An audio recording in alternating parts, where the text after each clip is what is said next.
Welcome to the planning board meeting of July 21st. It's now 7:01 p.m. Can I have a motion to open the meeting at 7:01 p.m.? So moved. Okay, second. Second. Okay, all in favor, Steph, Aye. Rob, Aye. Chris, You're muted, Chris. That would explain a lot. Aye. and Brett. Aye. And I'm an I as well. Okay, so the next item is the agenda.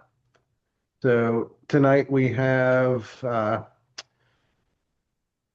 do we have any items not anticipated by the chair 48 hours in advance? No.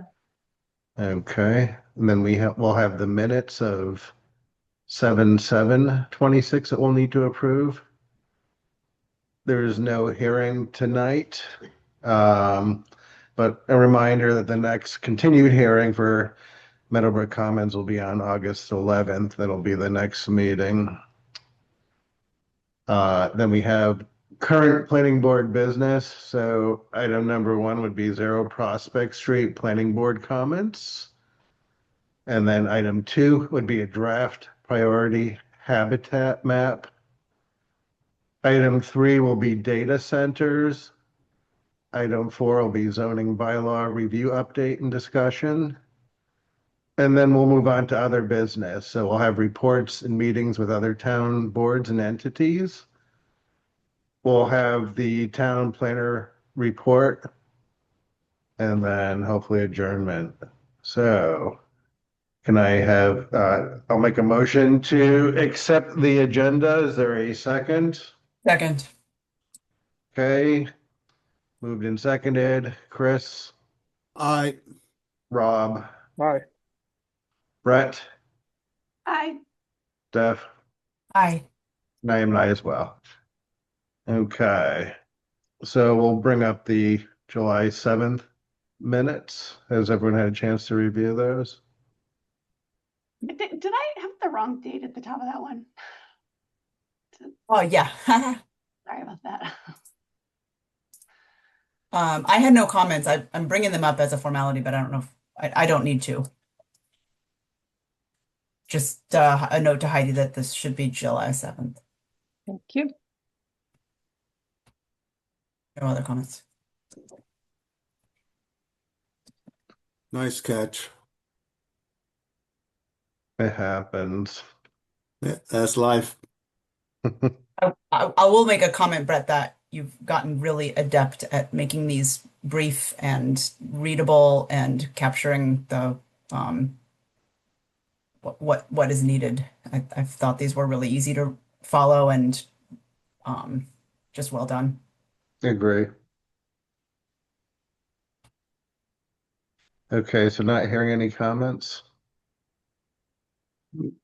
So I will make a motion to accept the July 7th minutes as amended. So As Yep. amended. is second. there a second? Okay, moved and seconded. Rob, Aye. Chris, Aye. Brett, Aye. Steph, Aye. and I as well. Okay, moving on to, like I said, there's no hearing tonight, but that's continued. The Meadowbrook Commons is continued until August 11th. So current planning board business, 0 Prospect Street, planning board comments. So as a reminder, it's a state-owned parcel. It's being declared surplus. The state wants to make this available for housing. They're accepting comments up until August 3rd. And the select boards asked that several boards in town forward comments to the select board. And so I started a draft letter. Steph had some edits. So between the two of us, we have the draft letter that we're gonna bring up now and share with everyone. I'm sorry we didn't get this out sooner to review ahead of time, but Want me to bring that Um, up, or do you have it, or you? Yep, it should be coming up. Tom, quick question for Tom Trainer, if you're paying attention to the Zoom. Was curious if the Groundwater Protection Committee is also doing a letter. No, we talked about it, and Okay. since there was no, I mean, you'll probably get into this. There wasn't really any, project, of course, to look at in terms of groundwater impact. We didn't see a need to Okay. comment. We will be looking for your input. I've even called out your name a couple places in this just to make sure that we're characterizing some things correctly. Because this is a little bit of a different letter. They're asking for comments on whether on like health, safety, and welfare, right? So the state's objective of providing minimum density of 4 units per acre while maintaining health, safety, and welfare. So we did make some general comments about groundwater in here. So I definitely will want your eyes on those. My comments right off the bat, or can I be quiet for your discussion? Well, we're gonna go through the letters, and then Yeah, Yeah, yeah. let me be quiet. then we can talk to Tom after. Okay. So given that this hasn't gone out to everybody, I don't know, Jim, how you want to approach this. There's some introductory language,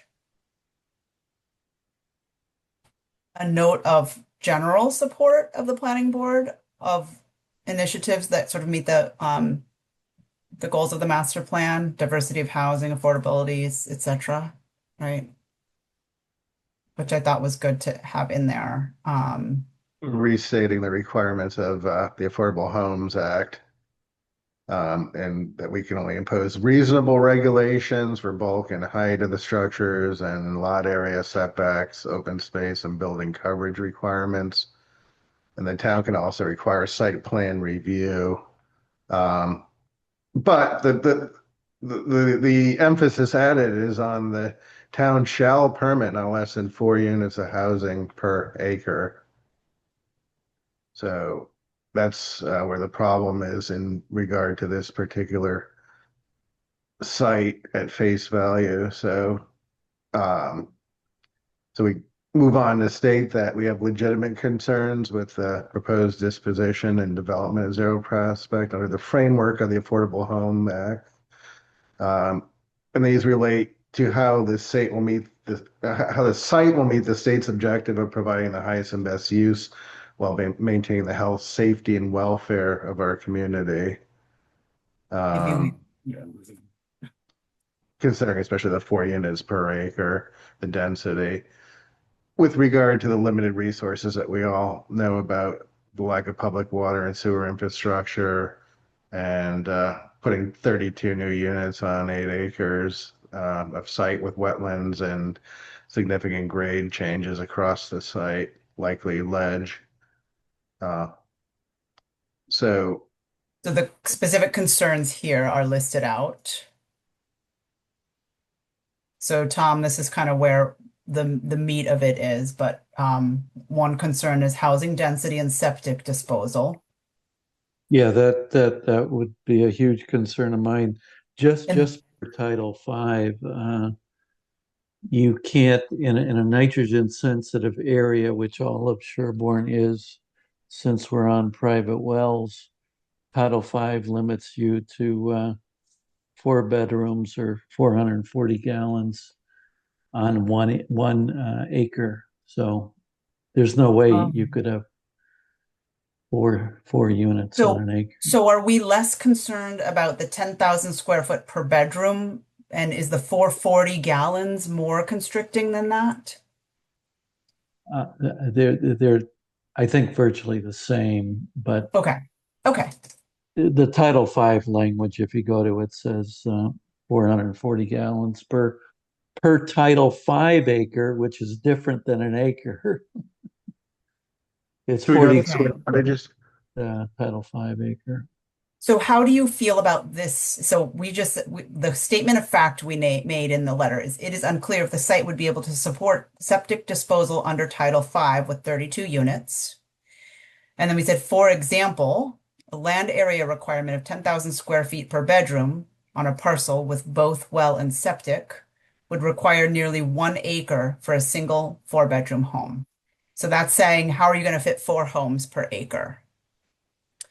Is that a reasonable example That's to give? reasonable. That's reasonable. That's essentially Title V.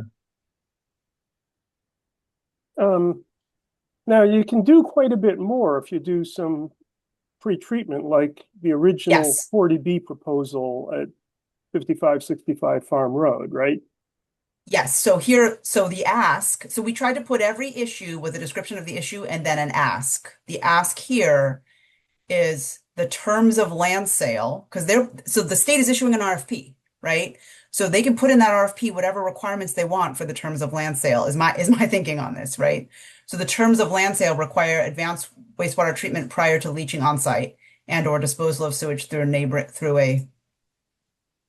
I don't know if we say an alternate source of disposal or something like that. Like basically just don't plan to like Title V all your septic as a Yeah. term of the sale. I don't know if these are the right words. This was all done in like a quick blush. So Could you just say must meet all state and local well and septic regulations?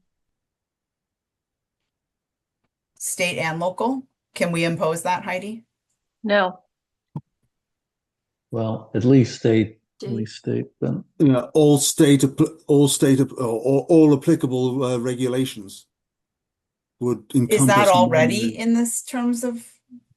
I think it is, so I kind of feel what you're saying is here or through an alternative source or system. If you don't want to say neighboring town, I would say some alternative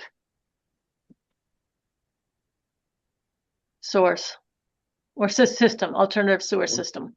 And that can be a neighboring town one. It could be if they put in a little treatment plant, but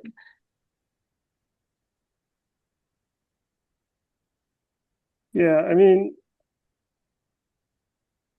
I guess we discussed this at the last meeting because I was interpreting this a little bit differently from the way I thought you were interpreting it, Heidi. I was Yeah. kind of interpreting it that the town cannot limit them to less than 4 units per acre. So they Right. cannot impose 1 acre zoning, for example. but we also can only do reasonable regulations, and they're going to say that we can't be more restrictive than Title V. Right. But you seem to be saying that the state wouldn't dispose of the property to a developer unless their plan specifically showed at least 4 units per acre. And I didn't really think that was true. I think that's the goal of this program. Now, whether they decide to do it, but that letter and what this program states is a minimum of 4 units per acre, and that's what they're putting out there as their goal. I haven't heard that they're going to entertain less. But if The it's town- technically infeasible, how does that work? Yeah. I don't think they've gotten that far. Okay. So that's 'Cause not a I would think statutory requirement. It's just a goal. It's written in their statute. It's all or nothing, it sounds like. Okay. Well, and I don't think they realize this can be nothing. I think they think it all can be done. And I don't think that they've reached a community. I don't think this was designed for our type of community. And I think they think it's all feasible till that's a decision they're going to have to wrestle with when it comes to, and we don't have the capacity. The purpose of these comments is to illustrate that, right? Right. So We want to bring I that don't- to light. Rob, it says the town shall permit not less than 4 units of housing per acre. So the town cannot permit two units per acre. Yeah. On this parcel. Okay.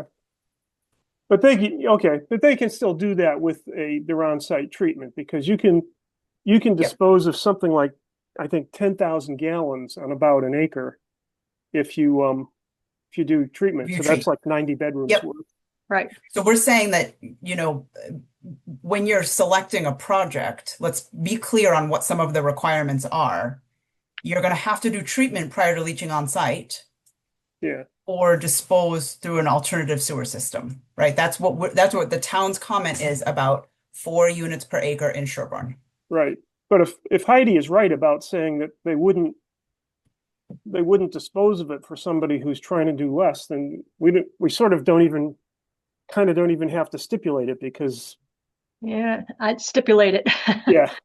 But I mean, they can't just go and willy-nilly violate Title V, right? That's not our rules, that's state rules, Right, right? right. And they should not be able to do this. I just know when the state is trying to get something through, like we can't get them to be more definitive on certain things because they just want to make it where they want to produce these housing units and they're really not spending time on. Yeah, they're hell bent on it, and Yeah, Yeah. I guess there's my been sloppy legislation. my thought in requesting that all of this go into the terms of land sale. So every single one of these items starts with this sentence. We request that the terms of land sale require, and for each of these issues, there's something that we're asking the state to require as part of their land sale. And I feel like not saying it for a town like Sherborn, if a developer puts in a bid and has never built in Sherborn before, they might not recognize what the obstacles are. So putting this in as a term of land sale sort of brings it to the forefront. I mean, think about property owners who buy a property and then think they're going to build a house in Sherborn. I think we just yeah, had one of those, right? Yep. yeah. And they get here and they're like, how the heck am I going to build my house, right? But Yep. with the state, with this process, I worry that would result in a lawsuit or something, some sort of legal action to say these terms are unreasonable. But if it's in the state's terms of land sale, it's undeniable, right? So that's kind of where I was going with this approach.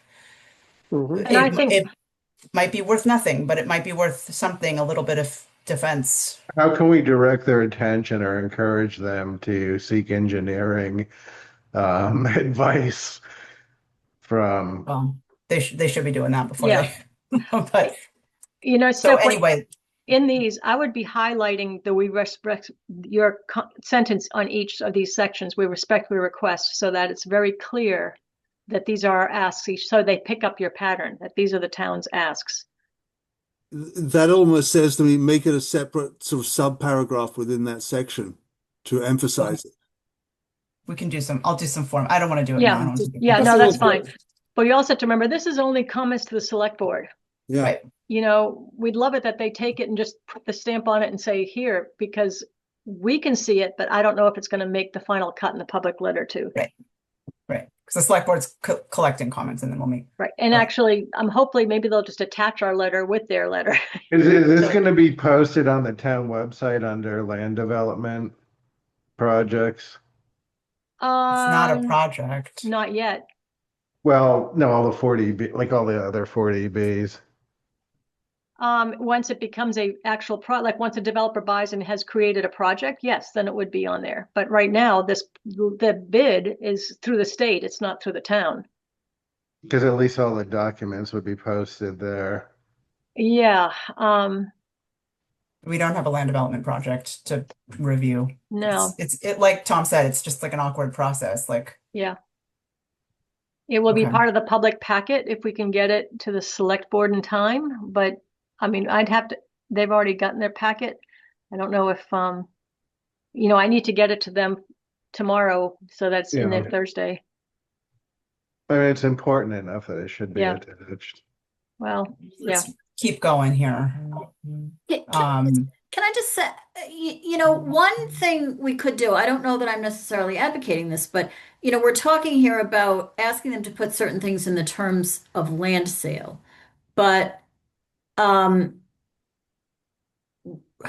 another option would be to say, to take the point of view of, we're not sure that this is an economically viable. Basically, we're not sure that this works, and we want to make you aware of the various reasons why we think this may just not be developable under the conditions that the state has set forth for the surplus housing property. And we want to make sure that in your discussions with any potential developers that this all be disclosed and be fully, vetted, whatever, because Mhm. we think this might be impossible. In other words, if we put this, it's kind of scaring them in a way to say, look, guys, nice try, but this just doesn't even work on this parcel. And you're going to have a lot of trouble if you try to get a developer to take it. And you're going to have to make a lot of disclosures maybe to developers because maybe there'll be lawsuits if you don't, or maybe they're responsible for their own due diligence. I don't know. They are. But it is another tack we could take rather than just sort of go to a lower level and say, hey, please put this in the contract. Say, we're we're not at all sure that you're even going to be able to sell this stuff under these conditions. So you better consider these various points. Yeah, we can do that, but every time we tell the state that doesn't fit in the town of Sherborn, they just kind of laugh at us and move on. So Well, I mean, it Oh, wouldn't be that general. It would have to be like there's no way to meet Title V and build this number of units on this property given all these constraints. Do you know? I mean, that's a pretty, but we don't so believe there is a way. we're the- concerned that the site doesn't support the state's vision of the highest and best use at the 4 units per acre. yeah, it's really like how can they do that? Yeah. I mean, so Jane, we've only talked about septic so far, and that falls back to state regs. But everything else in this letter, we have additional asks that are beyond what would be required in state regs. So can we get through Sure. the topics Sure. and then talk Sure. more generally? Because I agree with you about that approach. If it were just septic and you need to follow the state, it's kind of like a buyer beware statement on septic.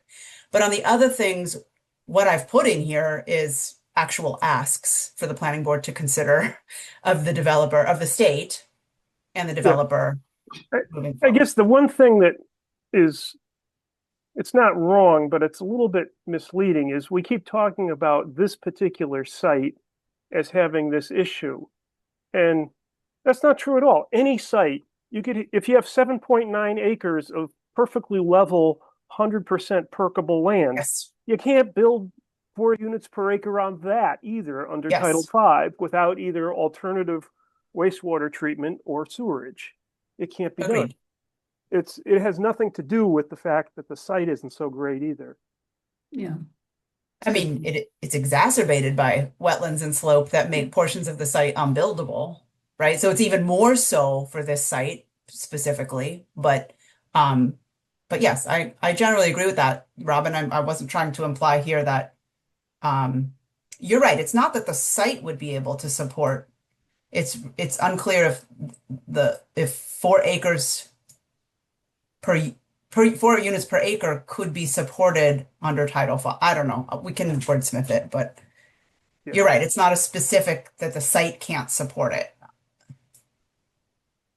But also, we're also saying the site can't support it.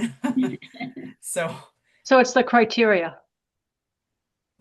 let's keep going though, Yeah, because I yeah. don't But want to get. it's unclear that we just don't know any density potential for this site. There's no Really. project being proposed. Right. And so Right, they we're could- we're a long way from everything there. Yeah, they could propose a project with 8 units per acre, right? So, Mhm. we don't have a project to review. This is a very general letter all the way through. Yeah. So housing density and water supply. It is unclear if the local groundwater aquifer would support 32 new units without drawing the water table and potentially impacting the health and welfare of abutters who rely on that same groundwater. So I'm trying to use those key words like health and welfare, right? We respectfully request that the terminal land sale require the developer to utilize alternate sources of water beyond what the local groundwater can yield without impacts to abutters. The local groundwater yield shall be determined through testing equivalent to what Mass DEP requires for a public water supply. So basically, if a developer is clustering its properties and doing individual wells and just under the threshold and not calling it a public water supply, they have very different yield testing that they have to do. So we're requesting that they basically have to test it like a public water supply. Tom, looking for your input on this for sure. Find in the new Zoom, my raise hand, I apologize. That's fair. But I would suggest maybe adding the DEP is going to want a public water supply well for more than 25 people, which this clearly is asking for. They DEP water people Yes. room, so you do the math. It's probably going to need 2 or 3 wells, and each of those wells is going to need a zone 1 and an IWPA. That's going to could take up several acres of land that they can't build on. So, uh, just like Title V, a dense development for public groundwater supply, adds a lot of complexity to a development. I just don't want them circumventing the public water supply. So can we, instead of all this, can we require them to develop, can we say that the actual request then, can we modify the request? So forget all this, right? Can we force them through the public water supply process because they're going to have more than 25 units? And just because they segment that into 25 people. 25 people. So can we push for the designation?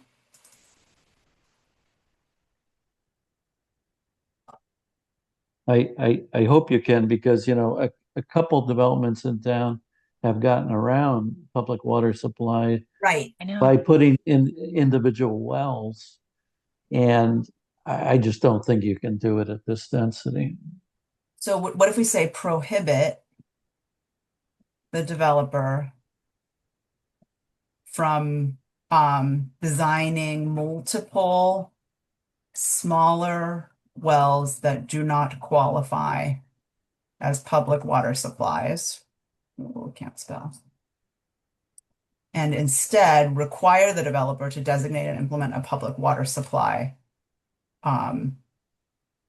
Can you do that when we've had developments that are able to circumvent it and find an alternative? Again, if the state is trying to get this housing, they may feel that's unreasonable to require public water supply if there is an alternative way to use several wells. Yeah, But then, you could use as examples and try to figure out a way around it. Both 59 North Main, what was that, 12 units? yeah, They're on 3 wells to get around the 25 people per well. And the Whitney Farms has a well for every unit. I forget how many units are there, 30 or 40. I wouldn't even put in the circumvented. I would probably want to say that you'd like it to meet the public water supply standards, or at least show that the local groundwater can yield, I'd have some things without what can, I'd actually add your last stuff back in. I'd add somewhere public water supply regulated by the Mass DEP. Yeah. Reinforce a whole bunch of regulations. This is two different approaches though, right? So Yeah. so one approach is to say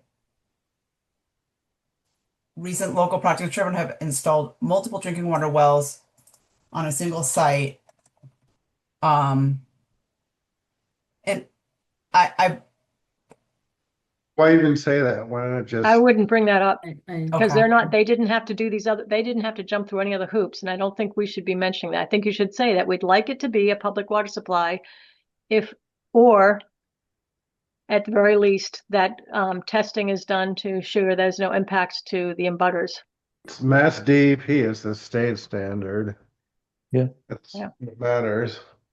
Yeah, but okay, so we're back to require the developer to designate and implement a public water supply regulated by Mass DEP Yeah. for a population greater than 25 on the site or something like that. Like should we tie back to the public water supply requirements? That's required for you. I would just leave it the way you've got. I wouldn't get too into the weeds. Okay, That all right. 25 people is figured as 2 per bedroom. Is that right? You're No, it's right. 32 units. No, I'm just saying when you talk about that 25 person limit, when you're applying it to a cluster of buildings, you would do it by bedroom and say it's 2 people per bedroom. That's Is that the what way you I've apply seen. that? Yeah, okay. Just wondered. Ye- So, but can I just ask, I mean, the way this works, right, is that they would sell the property to a developer if they can, um, who knows presumably that they've got to do this, 4 units per acre, and um, presumably if they buy it, they've decided that they have a way to do it. And then they will be required to follow, to show as part of their project, as their project gets developed, that they've met all other state requirements, right? They, So, yeah, they'll come and get local permits, but it'll be like a 40B. right, but they'll still have to comply with the state laws. Yes, but they could do multiple small wells and comply with the state laws. Yeah, but my point here is that I think it's highly unlikely that the state would ever put into a purchase and sale contract these kinds of details, because these requirements are already in state law, right? I mean, 25, you got 25 people, it's a public water supply. You got to meet Title V. You got to do, you got to meet the DEP requirements. I mean, I don't think the state would ever put into a purchase and sale contract things that are already covered in state laws, because obviously the project is going to have to comply with state law. Well, let me So, back up, because I have no idea if this is the right place to require it, but the process as I read it in the guidelines that Heidi passed out before the last planning board meeting said that the state would dispose of the property through a competitive process such as a request for proposals. So the developer would have to develop a proposal to show their 4 units per acre, and then the state would select from those proposals how to dispose of the property. So what I'm trying to say when I say the terms of land sale is more about when you solicit your project ideas through this process, like these should all be part of that. I just don't know how to say it It's because crafting the language as part of the RFP. So why don't you say the they bid say process? But We're- they say like a competitive process such as an RFP. They don't say they're going to do an RFP. So we can't say part of the RFP, So say the right? bid process. So just say the bid process. We request that the bid process require. Okay. Keep it simple. That sounds better to me than the terms of because I was Yeah. struggling with this. I just needed a placeholder. Yeah, The state's right? yeah, yeah. The state's bid process. Yeah.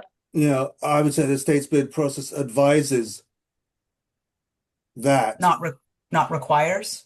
requires requires is a stronger, yeah. Yeah. Yeah. Yeah. Okay. So We can ask.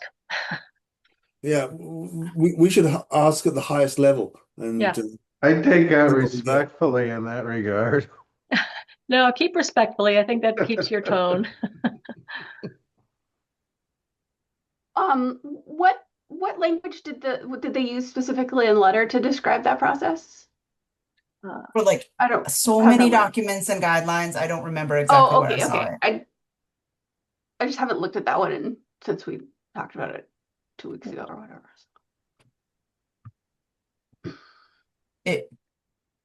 I mean, I'm sharing screens right now, so it's going to be hard for me to look at old documents, but I'll try and find it. Hold on. Because even if it's clunky, if we can replicate the phrase that went out in that letter that they sent, might it was, make it. I think it was in the guidelines, if anyone's looking. I'm trying to yeah, find it. I think I might have found it. It says, DCAM will endeavor to provide as much after this public comment period. DCAM may dispose of the property using a competitive process such as a request for proposals or an auction. Right. So does the state's bid process cover those Yeah. scenarios? Or say competitive process, because that was the term that they used, right? The state's competitive process. Like that? Let me The see. state's competitive process. Yeah, it's like the Competitive sale competitive process. land disposal process.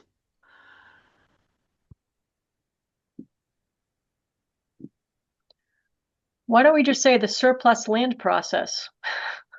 Maybe, yeah. Or disposal process. Yeah. Surplus land disposal process? Is that what Yes. we're landing Yeah, I on? think Yeah. I think that sounds good.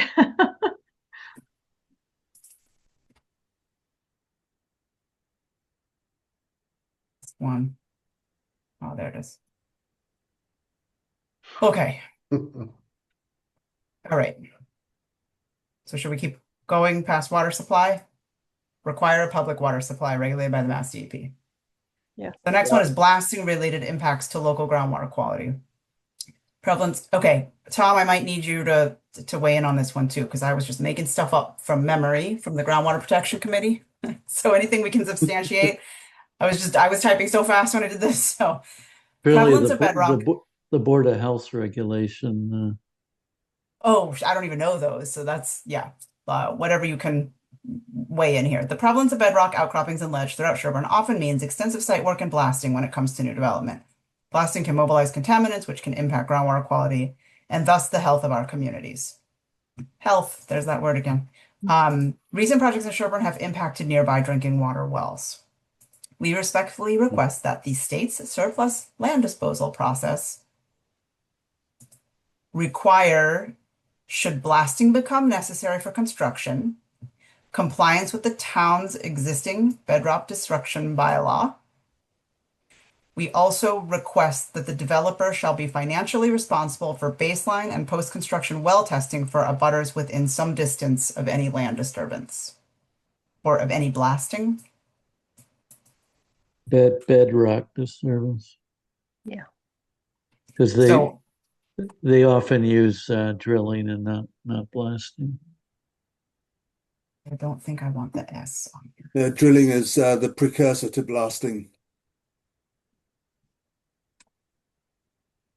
I guess the problem here is the same thing. The other Board of Health well and septic regulations that they just want to rely on state regulations. So that's one issue you have here. And the state doesn't have as far as I'm aware, a bedrock disruption. Right. So is this the right request? Well, it's something unique to Sherborn though, Yeah. because of the well. Unique. We're one of the few towns that worries about it. Do we need to specify drilling and or blasting, or is it just the blasting that's the trigger? But both are potential issue. Okay, Blasting's worse because you're often Yeah, using some for kind of sure. nitrate blasting agent. So you think we should expand this to drilling and blasting related everywhere? If you just say bedrock disruption, it covers everything. Yeah. And again, I'm playing the devil's advocate. The state housing agency is going to say, Sherborn, you can't come up with these arcane regulations. It's not. So Heidi, can you remind us what it said about the ability for the town to impose local regulations through this process? Yeah, let me. I thought there was some ability for us to impose some local regulation. Health, safety, and welfare. Right. That's Oh, right. Thank you. That's not what it says. It says there are 5 things you can do: bulk and height of structures and determining yard sizes, lot area, setbacks, open space and building coverage requirements, and site plan review. That's all you get. Right, but under site plan review is usually geared towards public health and safety aspects. That's what you can regulate in site plan. review. Yeah. Okay. So that would be a town process then, not a state. It's site plan review would be the town process, and that's one thing we'd ask for is site plan review. But underneath site plan review usually means you're getting to yes on whatever makes it there. It's unlike a special permit, which can be denied. So it's usually getting to yes, but you can regulate parking, lighting, public health, things like if there is disruption. So I think it's fine to cite, the public health and welfare. But we might want to be able to say somewhere in there under site plan review. So when we talked about in the beginning about while maintaining the public health, safety and welfare there under the site plan of our community, under the site plan review process.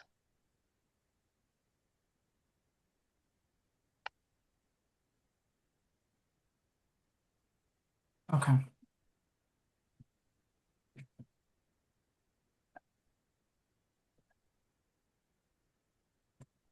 Okay, I don't think I went back to those requirements well enough. I thought we were just making comments on the disposition of the land Yeah.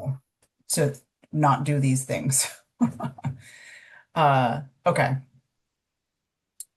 Because we didn't say anything about, like, we probably should say something about setbacks, right? Like, we want to maintain the setbacks of the underlying zoning for the sanity of the existing. But we don't need to tell them we're going to do that. I mean, we just have the right Yeah. to do that. I think Okay. what we're trying to do here is just, get their attention on whether the what parcel the is. issues are with respect to Yeah. them disposing of this land. Okay. Okay. And actually, lot area is one of the things we can weigh in on, and we're concerned about the density. The area does not support 4 units per acre. So should we not be having the requests in here then? I mean, I like whenever I write a comment letter, I always try to put an actionable thing into it. Otherwise, it's like a comment that just can fall out I think into a black Put them hole. in. Put them in because again, it's going to the select board who's going to either incorporate or attach. And I think it's good to ask, that because the ask is that we want people to be made aware of the limitations.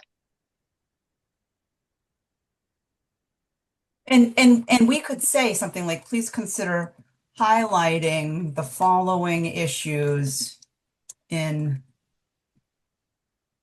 the state's surplus land process, right? Yeah. So that Well, developers. I think that's really good because then we're saying to them, look, you better keep this in mind when you do your process. A, B, C, D. These are the things you really better keep in mind because there's a lot of issues with this property. And if you don't want to get yourselves state into a mess, you better be aware of it and, deal with it from the get-go.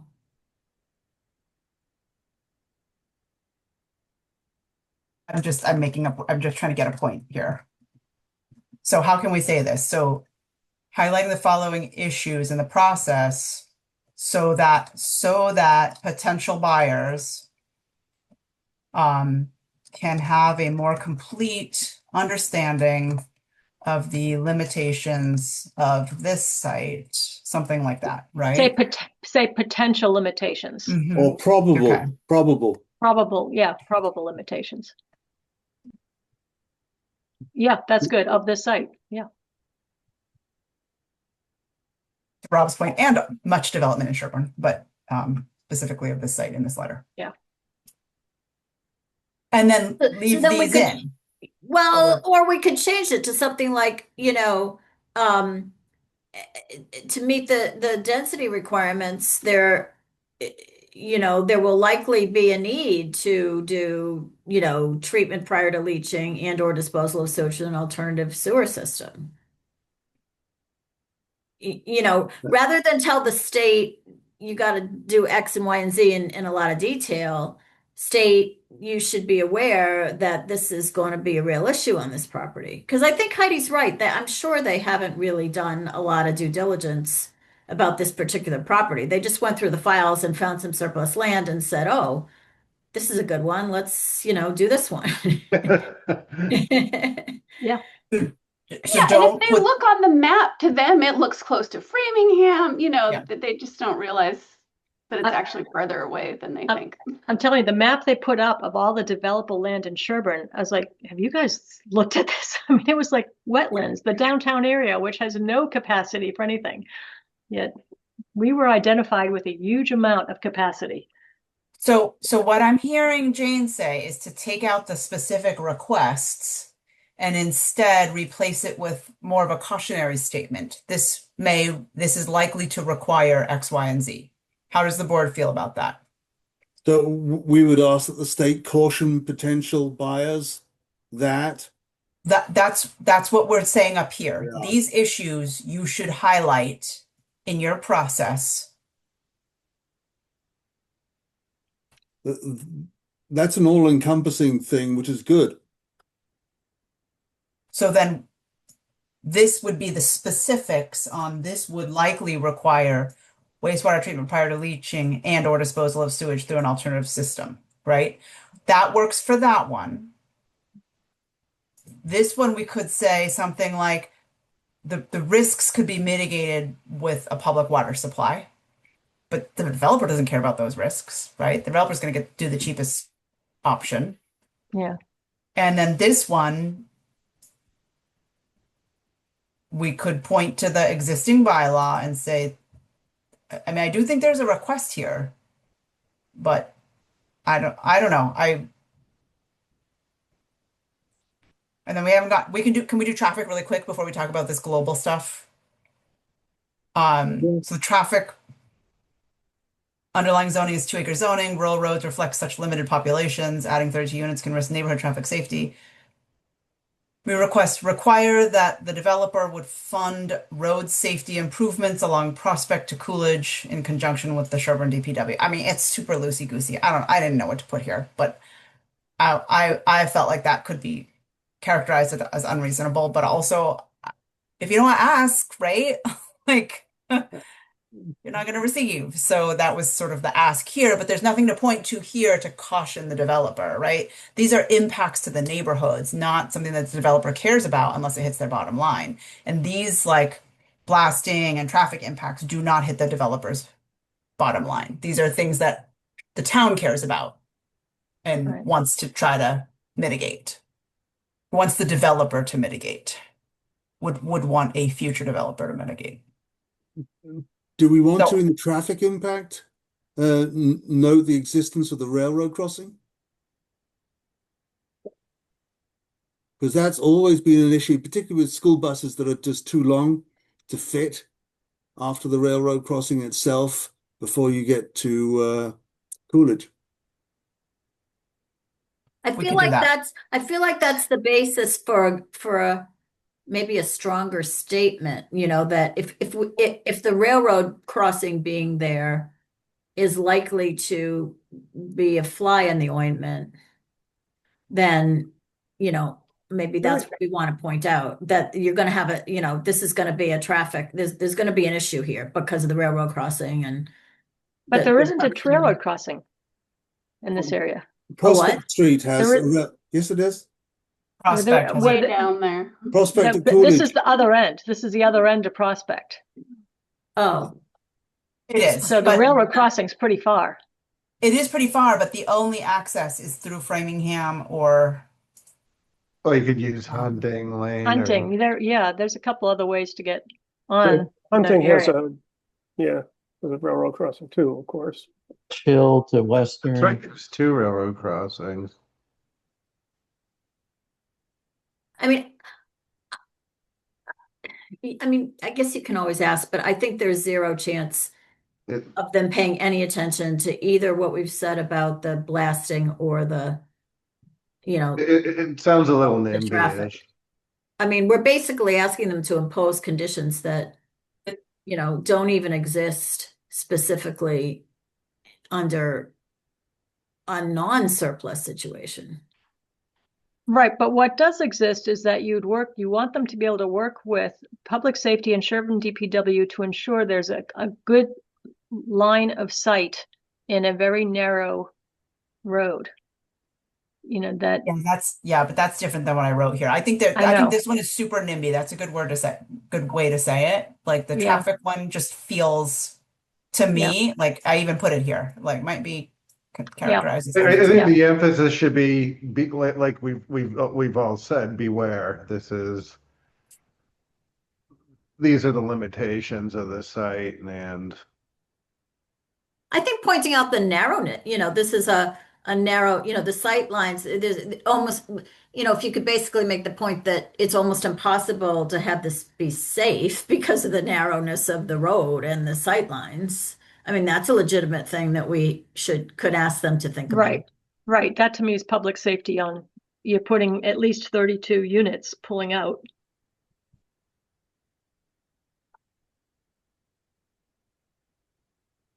So we just say sight lines may be difficult to reasonable sight lines may be difficult to achieve or something like that. And then take out the request, right? Yeah.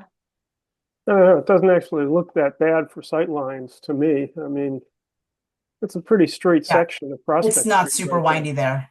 Yeah, it's really So just one thing, Prospect Street is a scenic road. So you may want to, I think you can add to this, to the narrow rural roads, but also a designated scenic road impact to any stone walls or trees. requires additional administrative processes due to the state's Scenic Road Protection Act or whatever. Yeah. can you say that? Well, it is a designated scenic road and it's subject to the Scenic Road Act. I didn't realize that was a state regulation, our scenic road. It's not a state regulation. The towns enforce the act. The planning board has the jurisdiction to enforce the state's Scenic Road Act. Wow. Okay. And if you want it, it's chapter 40, section 15C. Hold on. I'm not there yet. I don't even know what I'm saying. You're awesome. Prospect Street is a designated scenic road subject to the state's Statutory provisions of the Scenic Road Act. Prospect Street is subject to.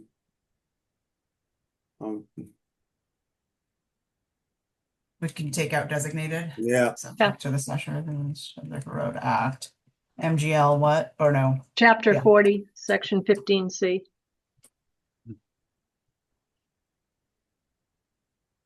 Is that, I don't know if I did that right.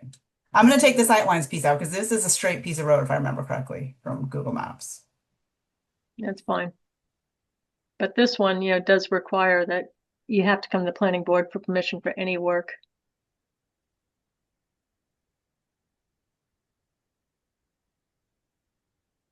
So then are we really saying anything about traffic safety? We're not really.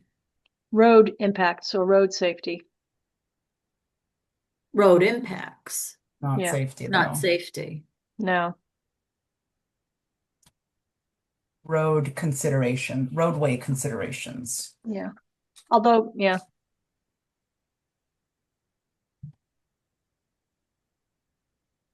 I still want to say like neighborhood traffic safety because safety is one of the words that we can use. Yeah, no, and that site plan review can look at all that. So I'd put that in there. It's a narrow country winding road.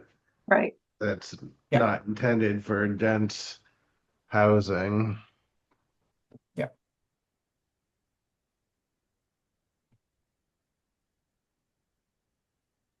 Back to blasting. So narrow rural roads. the addition, you could say the addition of, the traffic associated with 32 units on narrow rural roads could risk public safety. Sounds good. Yeah.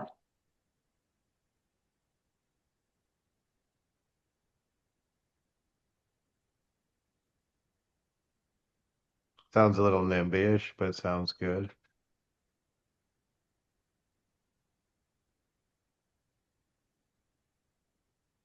that what you said? The addition of traffic from 32 new units can risk public safety. And Prospect Street is subject to the state's Scenic Road Act. Yeah. Yeah.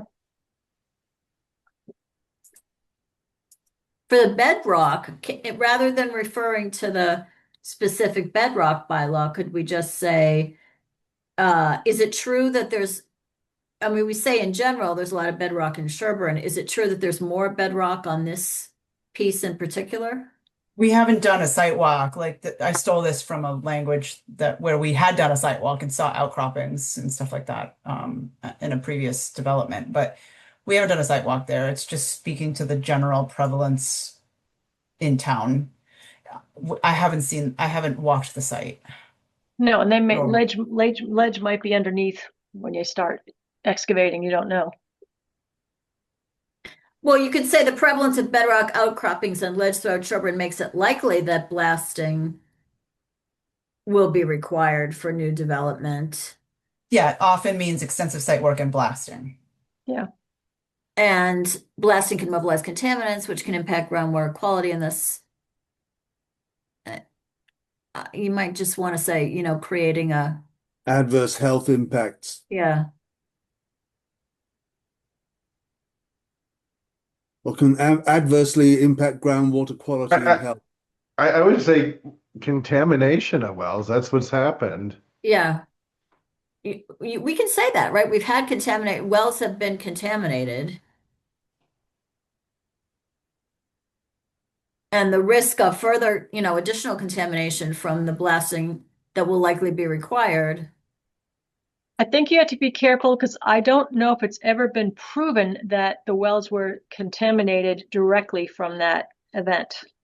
Okay. I think there were contaminated wells, but wells have been contaminated from other reasons, not due to bedrock disruption. Okay. And I don't think it was ever proven that the bedrock disruption from a project did cause that contamination. That we know that they've seen an impact. Like we know anecdotally that some residents have seen like significant color changes following blasting. Right. But I that's why I kind of stayed away towards more like neutral language here. Yeah. And I would say, and I'd get rid of blasting and make it bedrock disruption, like Tom said. I think that's. Well, I just have to figure out if I'm doing that systematically. Yeah.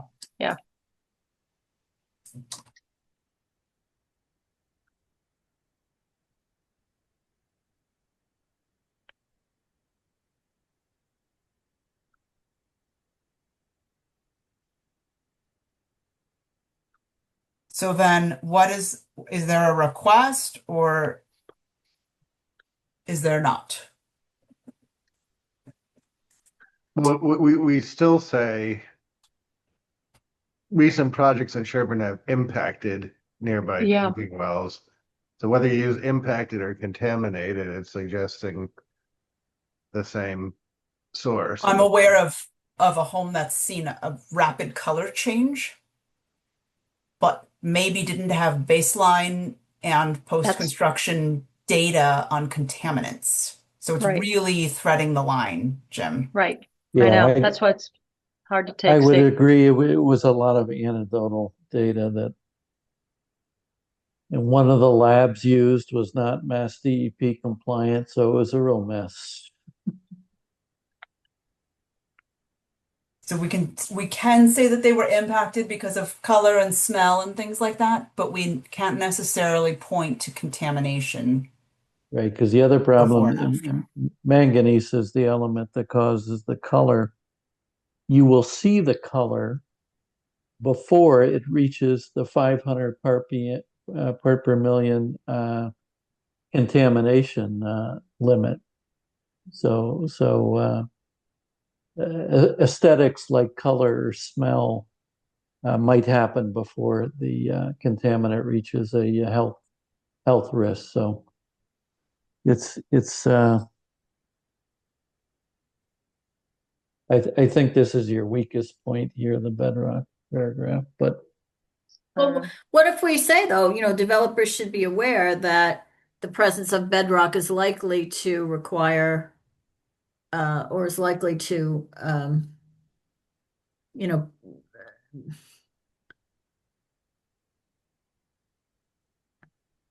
actually the bedrock adds a lot of costs for a developer to do that. yes, that's what I'm trying to get at. It's likely to make it harder for them to make sure they're not messing up the water. We got to think of better language, to put it, but I think that's the concept maybe that we could say that, Yeah, because we developers don't should know be that there's aware. bedrock, but we do know that there's a lot of grade. Like, Yeah, there's- that both the bedrock and the grade of the site will present you can just say will present unique challenges for any developer of that property. So are we No not wetlands. tying it to health risks for the residents then? I mean, that is something we Well, can but say. for, with respect to protecting drinking water and uh I don't know, is there anything else? See, I would just, instead of saying the recent projects have impacted the wells, have your bedrock disruption can mobilize contaminants which can impact groundwater quality. That's the health of our communities. This is extremely important in a town with primarily private wells. And just leave it at that so they can make their own connection. We're not making a statement because I'm still concerned about making that statement is very difficult. We're going to have the same issue coming up with Meadowbrook. And I have gone around with Board of Health and different things. There is no requirement to test. They don't feel you can definitely do it. The only way people have an option is to go to court, and you're going to have to show data before and after and have more than one house. It's like a nightmare. Well, So I you think have a it'd be warning on, you have a warning on record here. Right, but I just think if you can make a thing, it's extremely important when you rely on heavy drinking wells. It's a public safety. Obviously, that's saying it's a public safety, but I don't think we should make. I think it's the developer's got to be aware that, oh, there is a risk. Well, we could probably say this is likely to increase the risk faced by any developer of this property. Yeah, but developers in general do not do testing. That's not like an accepted practice that has to be done. They do not have to provide baseline testing or pay for it.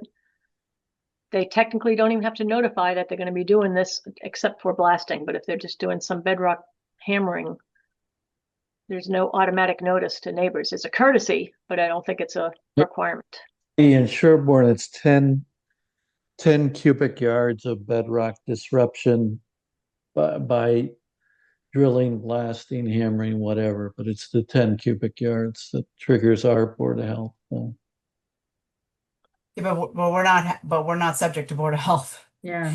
That's what I was trying to put in as the request was the existing bylaw, but Yeah, I'm yeah. hearing that we don't even want to. Well, but Heidi, are you saying that basically there's no liability for the developer, that they don't care about this because they don't know and they don't want to know? There's no regulatory requirement for them. And yeah, they know that it would take a lot for someone to go to court. It takes a lot to try and prove this, and it's very, very difficult to prove. So most of them, Discount it, don't they? Because the causality is a hard thing to prove. Very, very difficult, and they know that. So this is a really tough one. So the purpose of the town's bylaw is a notification so that people can make a decision to get their baseline tested before construction. So that at least they know it's happening. Right. And then they can take a baseline, and then they can take a post-construction, and they can use a certified lab, and then they can have evidence to take someone to civil court.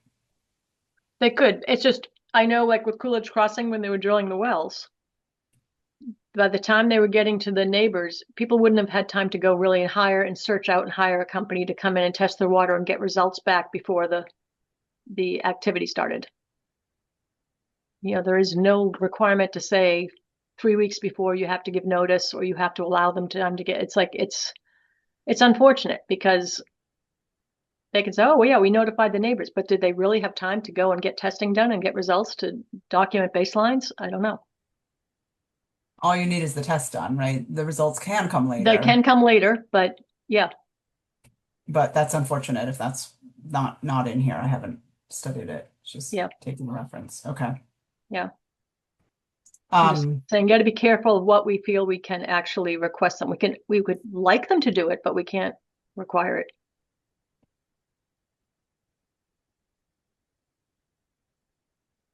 So maybe this is what we say and just say, in addition, bedrock disruption is likely to increase the cost because it's kind of two different points. I mean, I am of the mind that, yeah, oh, I guess we just, okay. Could a site plan review could require notification, right? No, No. Okay. You're right. It couldn't. It's a site. Sorry. That was Yeah. a dumb question. no, it's a wishful question. Believe me, I wish Yeah. the answers were different. I'm so frustrated with this, telling people you got to go to court.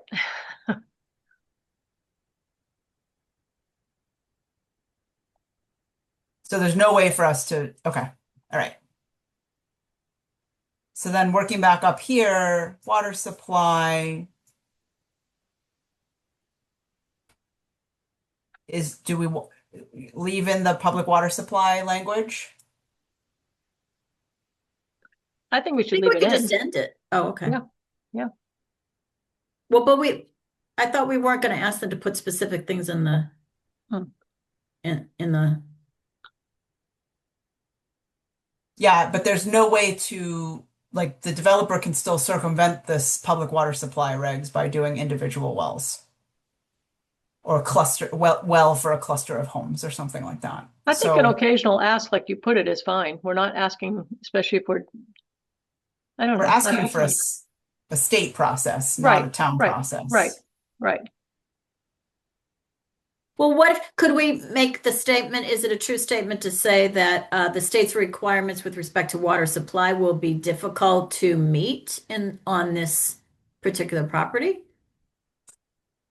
No, I think what we're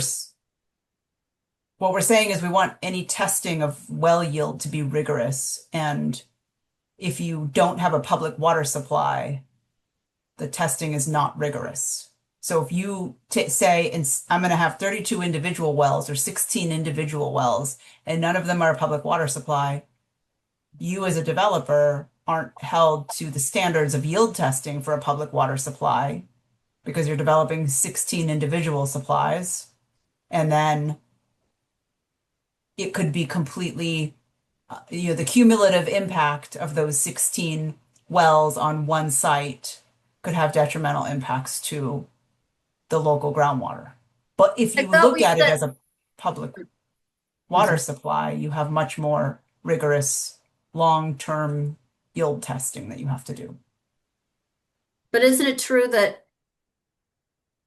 this would be a public water supply unless they found a way around it, but it's going to be very hard given this particular parcel to find a way around it? No. It's They just not. have to drill 16 individual wells and put one well per 2 homes for their 32 units. And then each well doesn't serve a population of 25 people. So no well is a public water supply. And there's room to do that. That's the big if. Oh. There's setbacks between wells. true. I, Mhm. I forget if Yeah. it's 50 feet or 100 feet, and there's setbacks with the septic and with the driveways and the houses. There's Plus the It- cost of drilling yes. 16 individual wells. Yeah, I mean, I think it's true that it may not be impossible, but I think it's true that it would be really hard to do a workaround on this particular parcel. Hmm. And I almost feel we're a little stuck here. I'm wondering where the path is to get comfortable. So Jane, are you suggesting that we would just caution the developer that Well, yeah, I mean, if it's not true, it's not true, but it feels to me like what people are saying is that, hey, this would be a public water supply. And, if you're thinking about trying to get around that, it's going to be really hard to do that on this particular parcel. So developer, be aware of that. So I think so why don't you add the developer to designate and implement a public water supply as alternative designs may be difficult to meet state regulations. Yeah.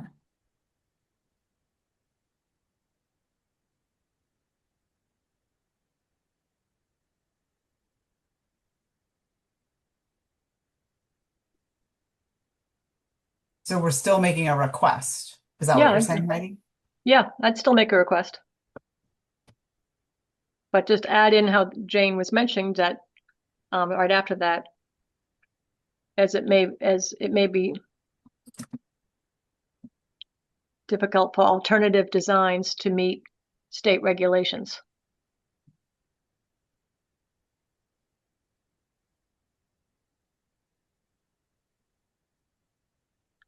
People have better words, please. Bring them.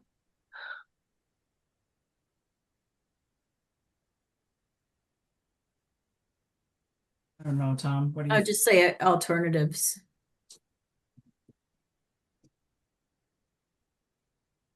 Alternative ways to meet state regulations. But there's no state regulations on private wells. Yeah, there are. I mean, if depending on what the septic and things are, like you said, there's setbacks. There's other things that they do have regulations on the well. Those are all local, Heidi. Well, the state has guidelines for private wells, but it's up to the boards of health to adopt or have different things. That's one problem about the state. Right, but the well can't be near a septic system. You have to have so many square feet per bedroom on a septic system. If they use a septic system, that's septic and that's Title V. Wells are right. Wells don't have a Title V, which is a problem in this state. It's up to the local board of health. Well, can we just say to accommodate alternative methods of supply? Alternative water sources? I don't know. To accommodate 32 homes and potentially, 8 people. How many bedrooms are these homes? Do they stipulate No. unit size? There's nothing. Oh, so it could be 1 bedroom or 4 bedroom. Right. Would it be accurate to say to accommodate alternative water supply for 32 units? Alternative water supply methods for 32 units? I think it'd be good to get the numbers like that in there. That's the minimum units. Yeah. I mean, so for sewage, just as a starting point, I changed this to a project of this density may require wastewater treatment prior to leaching on site and or disposal of would probably is likely to require these sort of extras on Title V, right? Yeah. Can down here, can we say something like development of this density would likely require a public water supply Yeah. to meet the needs for 32 units? Yeah. and that way it's more of a cautionary statement instead of a request. Yeah. So let me just take this whole thing.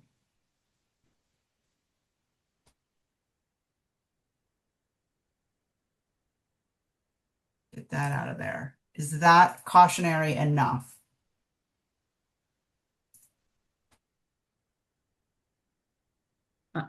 I think the point is you're not going to be able to get around this. You're going to have to do a public water supply. And I think that's what we're saying.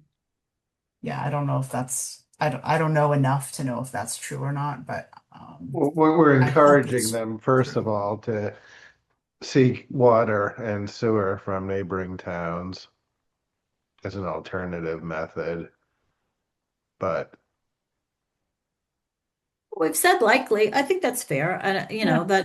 that doesn't say it would, it says it likely would. Right.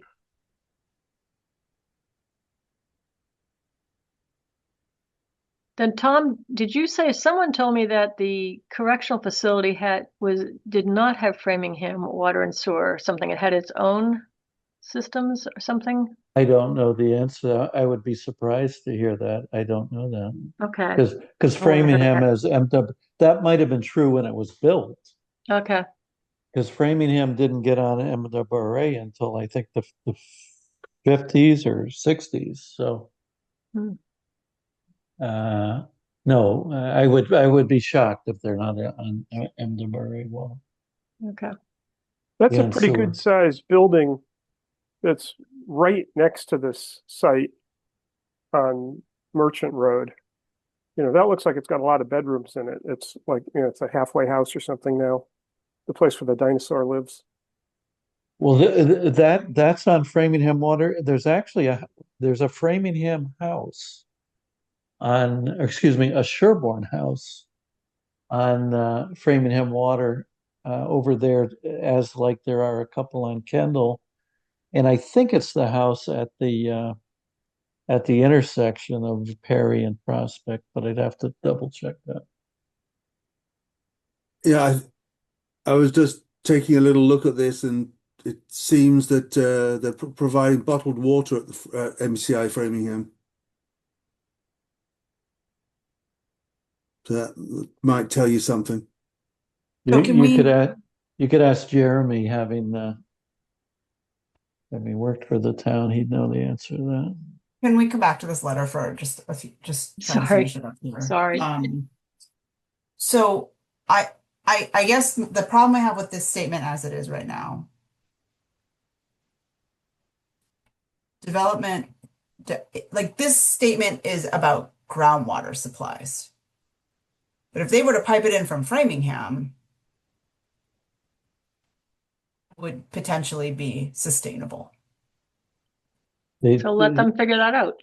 Yeah. them figure that out. And by the way, if they wanted to do that, they would have to, as we've learned with the North Sherborne Water and Sewer District, apply to the state for an Interbasin Transfer Act approval. Only if they can't do Framingham water and sewer. You know, maybe one project like that, they would allow the sewer. No, I'm talking about water, Heidi. They didn't But need the that's interbasin transfer, but it's okay. No, yeah, you would for any water, you would. it's taking water and then disposing of sewer in a different basin. Right. So the Framingham to Natick is the issue. Yeah. If it's Framingham water supply and then leaching on site with treatment, that may be in the same basin. No, we're talking about the Quab and the Miller River Basin. Well, it's their Oh, problem. yeah, Yeah, it is a big problem if I Yeah. see what you're saying. you want to do it. Marion's on the select board. She'll be, I assume digesting your comments and putting them into the select board letter. And she's on the water district, so she's an expert now on the Interbasin Transfer Act. So I changed this alternative groundwater supply methods to avoid that like perception of like not being able to import water. But I don't know, I still feel like there's like a little bit of a disconnect in this sentence about the possibility of importing water supplies. But why is that a problem? I mean, this isn't a false statement. I mean, you know, I don't think. It's true, but if this did not say ground, if it was just water supply, an alternative water supply method is importing water, and that definitely could be supported by the site. So I was adding ground to the water as a way around that, if that, I don't know if it Yeah. does it though. I think what you have there is fine. Okay, you think it's okay? Okay, all right. Okay.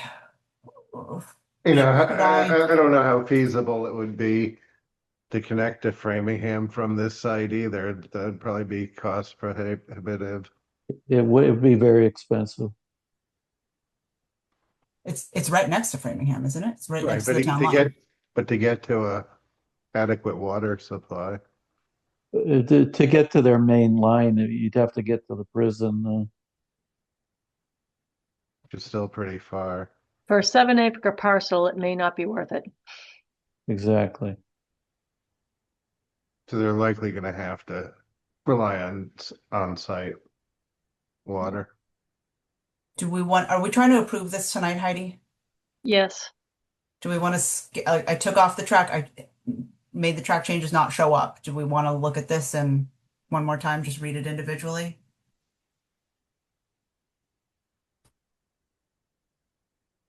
Yeah, because I've got to get it to select board tomorrow morning.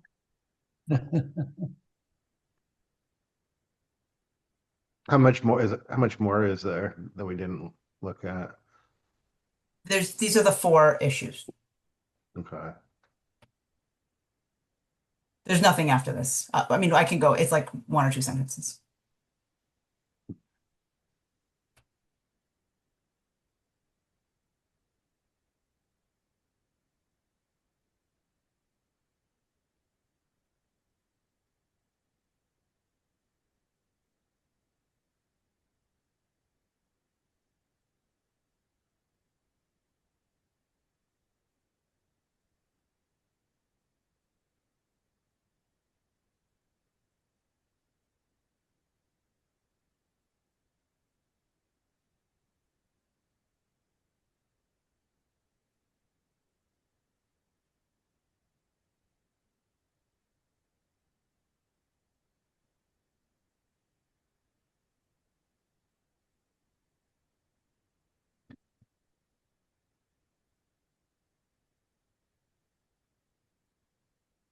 Do you think the last sentence under housing density and water supply is confusing? Where it says Mass DP, regulated by Mass DEP, as it may be difficult for the site to accommodate alternative groundwater supply methods for 32 units.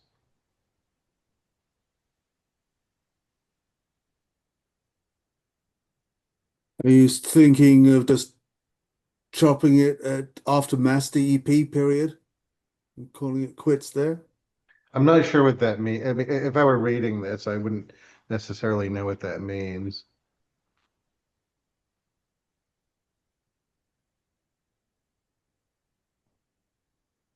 Because we've already talked about the site, the support for 32 units above. We're referring to drilling individual wells or Yeah. one well per 16 units or multiple wells. That's what I understand as alternative groundwater supply methods, right? So I'm that's fine to cut this. And yeah. Yeah. Yeah, you Is could that cut what- it.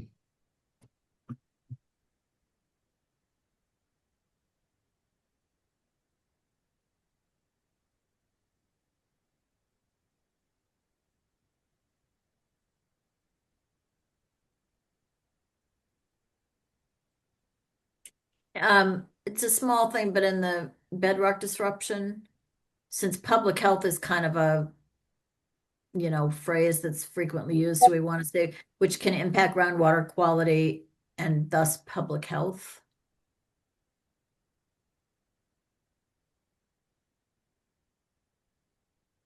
of our community, right? Like that, right? Yeah.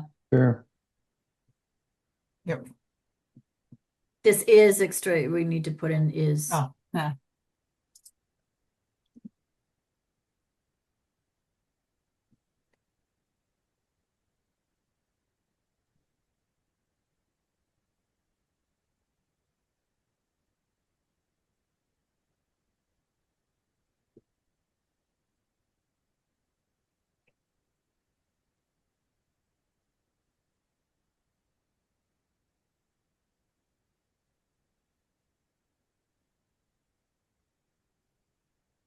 So I'm just What going if to the scroll first down. sentence in roadway consideration said the site, the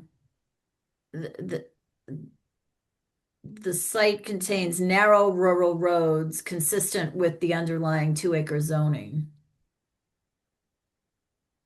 The addition of traffic from 32 new units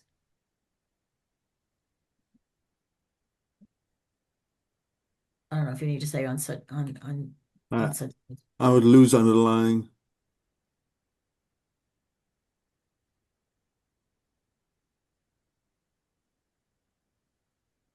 With consistent with zoning. It's okay, no, it's consistent. I don't see how narrow rural roads have to do with zoning. Yeah, the way I had It's written it. Whoops. consistent with the character of the town, but Well, We're talking about the narrow road and the limited density that exists on it.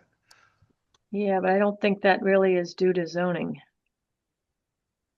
well, then should we just say, the site contains narrow rural roads and the addition of traffic from 32 new units may create a public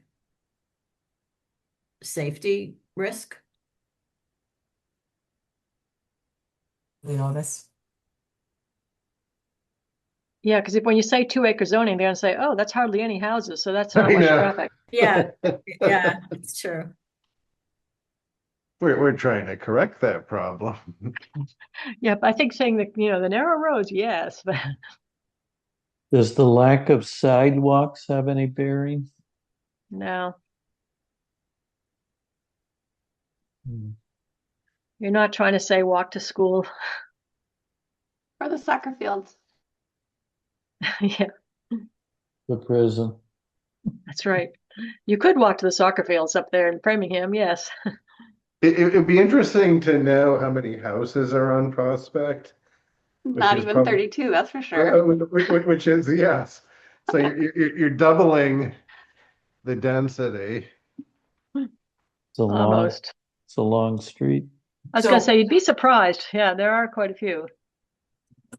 I Is think this the right ask, given that this is going to the select board? Maybe it is.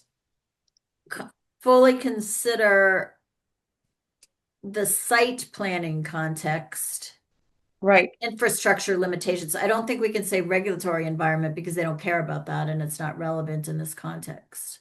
Yep. Good point. Yep. And maybe it's not consider but disclose. No, I'd say consider. Okay. And we're kind of Yeah. hoping that they decide not even to go for a bid. Yeah, fair. Well, we're eliminating Sherborn, Yeah, right? exactly. Yeah, I would eliminate Sherburne because it's not relevant. It's just for the site the site planning context. This specific. Yeah, this specific site planning context.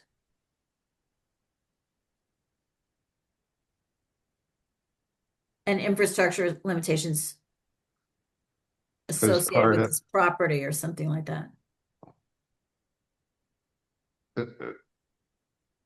As part of its disposal process instead of decision making. Yeah.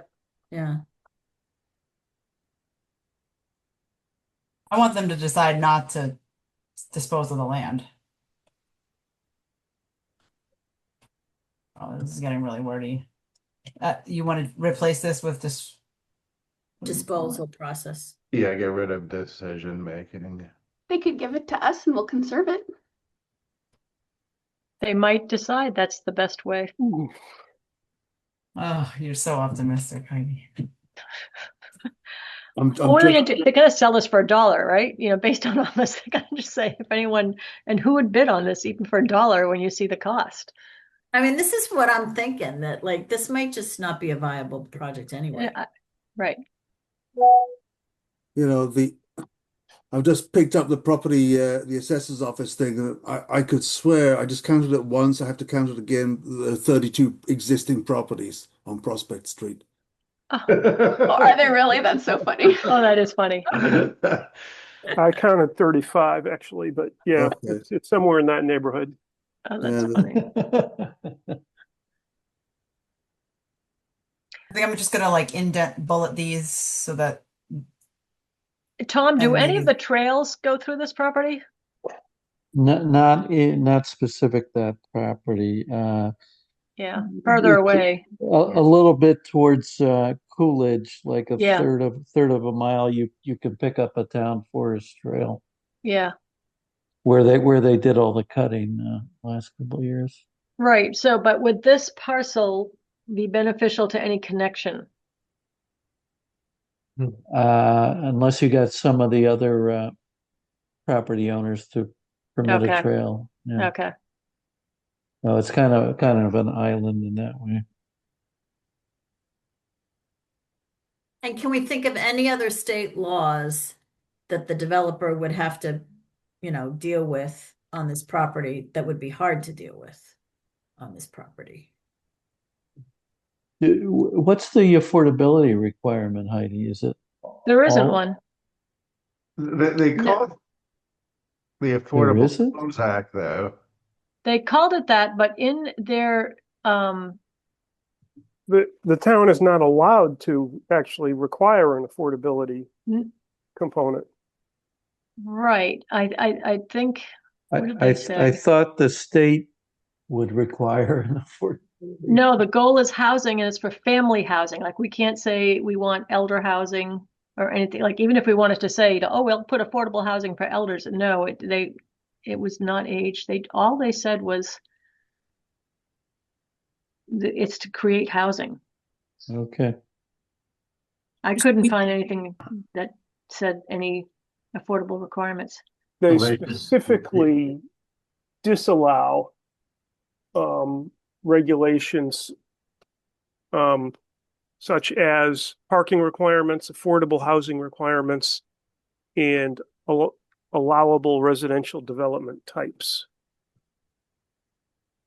They say the cooperation early in the disposition process allows the municipality to negotiate additional requirements beyond the 5 zoning controls, such as parking and affordable. So you can negotiate affordable housing requirements, but it doesn't say that it was required. But I think we should put it in the letter. you're right. The health, safety, and welfare was under the site plan review. Yeah. Right. If we can negotiate affordable, we need to put that in here, right? Because we don't want to just add 32 units with no affordable. No, I would say that we have our inclusionary bylaw, our affordable housing bylaw is 10%. But that's not in our letter right now, right? No, but I'm wondering if we should put that in now that you say that. But and I was also thinking, Hang on, I just noticed something. It says in this guidance, it says municipalities are encouraged to negotiate agreements before application for permits or other approvals are filed by the developer, and if possible, the municipality should identify to DCAM early on any areas that they would seek to negotiate so that DCAM can provide that information to developers during the competitive selection process. Cooperation early in the disposition process allows the municipality to negotiate additional requirements beyond the 5 zoning controls under Section 122, such as parking and affordable housing requirements, so long as the effective minimum density of 4 units per acre is permitted.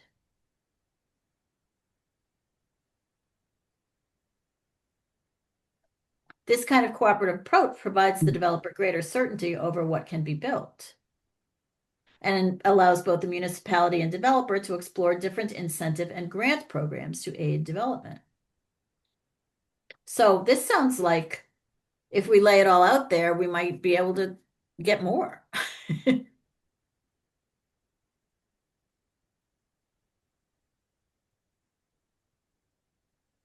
mean, they specifically mention affordability. They do, which is I think we can add some, but I mean, what do you want to do? Do you have that to be negotiated to negotiate that? It is limited that parking is still going to be considered a reasonable thing, which that doesn't really help us with parking.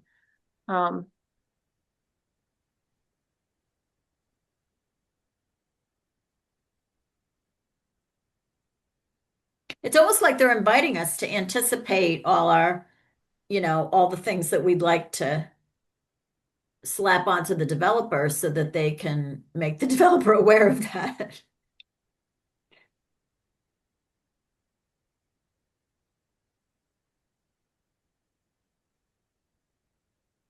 Where would that fit into the letter?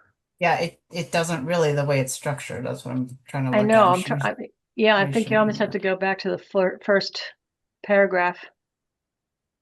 Well, no, we could just add a few. We could say that, Sherburne is, uh, you know, uh, working on its affordable housing, building its affordable housing stock. And so this would be an important issue. Yeah, the beginning of Yeah. the letter has that sort I of ju- yeah, yes, but I just don't language. think it fits under this heading of, But if we go back to the front of the letter, right, I'm just first making the case that I don't think it belongs as a bullet under No, this heading. no right, bullet. but if we go back to the start of the letter, there's language that states our housing production plan, and we appreciate the state's initiative to meet local and regional needs. Um, Here we talk about we are supportive of initiatives that increase diversity of housing, particularly affordable housing. So I think this is where it goes. Right, Right. add one more sentence to that paragraph. that's my point. Yep, So what's the sentence? We consistent, request, go yeah. ahead. Oh, no, I was gonna say consistent with the town's affordable housing requirements, at least 10% of the project should be affordable. And why wouldn't that be a bullet? Don't we want to highlight that Just a minute. as The one of bullet, the things? bullets were all about the site things. No, the bullets we said these are the things you should highlight for a developer. Okay, And one of them is you're going to have to do 10% affordable. yeah. I think. So we're talking about the limitations of the site. Well, Yeah, possible limitations of this project or associated with development of this site. yeah, no, but I think that all those things, yeah. But the affordable housing thing isn't a limitation. Right. I It's a think request. I think what you had was fine because those bullets were the limitations of the site specific. If we mention the affordable housing in that one sentence like you just did, at the end, maybe mention it again. And I'd probably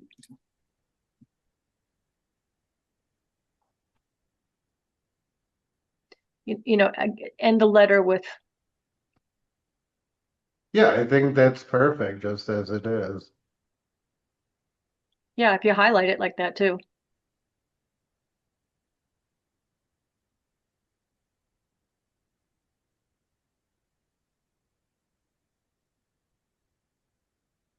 Is what is this, Heidi? It's not subject to, but it's To eligible. be eligible, Oh. yeah.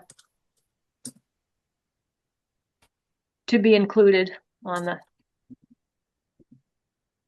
yep, that's right.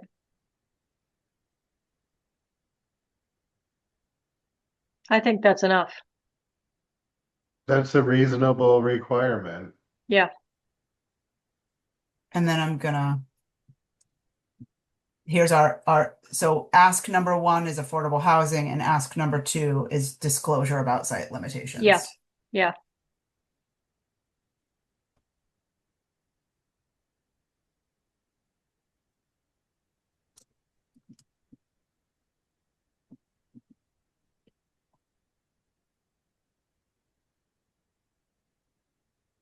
Can I ask on the roadway considerations that we change that split that first sentence into 2 sentences?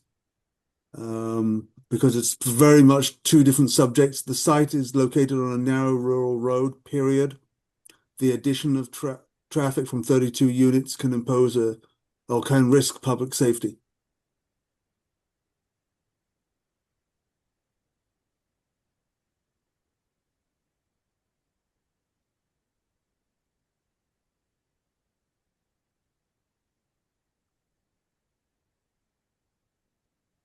I just kind of squeeze that in there. Is that okay? I think that's good. It sums it, hits it again at the end. Mm-hmm. I think you call it a wrap.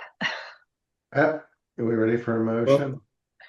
When I look through the the write-up in the in the document, the CMR 7700 surplus real property.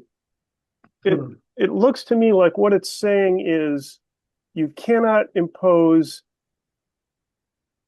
affordability considerations unless they're actually written into the conveyance of the property with the approval of the state commissioner.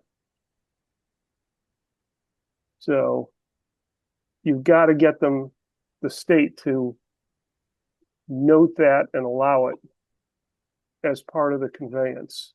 That's the way I read that. So DCAM would need to do that as part of the disposal process. Yeah, I mean, I think that's why Yeah. they're asking us to sort of put that in the letter so that they can then make sure that it makes its way into the. Yeah. Does that work, Rob? I think so, but it basically says that you can't hit them with that like at site plan review or something. You've got to, it's got to be upfront and it's got to be a condition in the conveyance. Yeah, I mean, that's why the whole letter was predicated with asks for the disposal process, right? Yeah.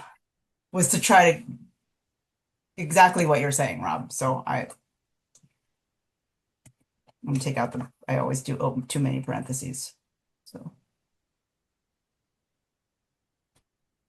does this work? I think think? it's good. I think it's good.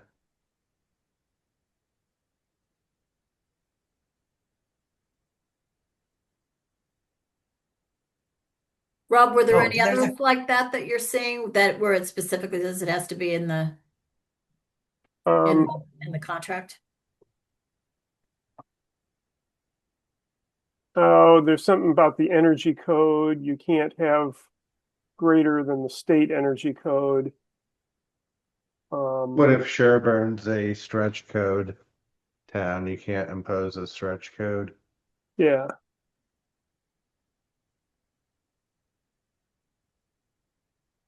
Or Sherborn is a stretch code town. Super stretch code. Yeah. Any additional local or regional building, health, safety, utility, general welfare, environmental law, code ordinance, bylaw, rule, or regulation shall not apply to residential development on surplus real property unless the developer is required by the conveyance to comply with such additional requirements.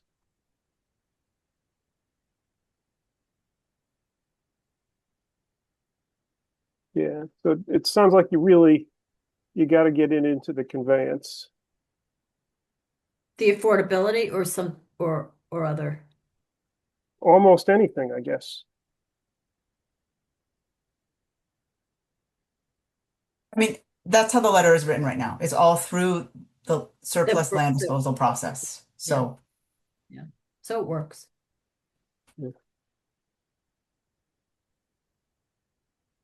We ready to take a vote, or do we need to go through it again, or discuss anything else? Steph, thank you so much for all your work there. you're welcome. I knew this letter was going to be a huge lift, and I'm glad we got it there, but it's just it's always such a process.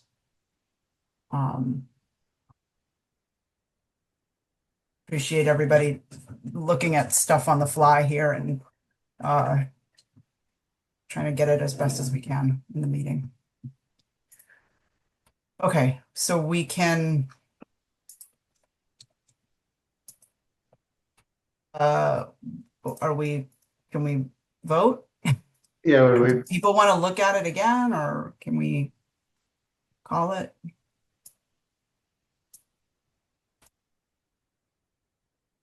Can put it up if people want to see it again.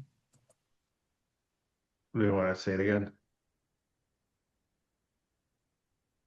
I think I'm good with it.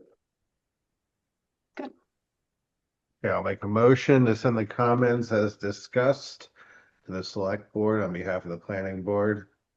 Is there a second? Second, Moved and seconded. So roll call with Rob, Aye. Chris, aye. Brett, Aye. Steph, Aye. I am an I as well.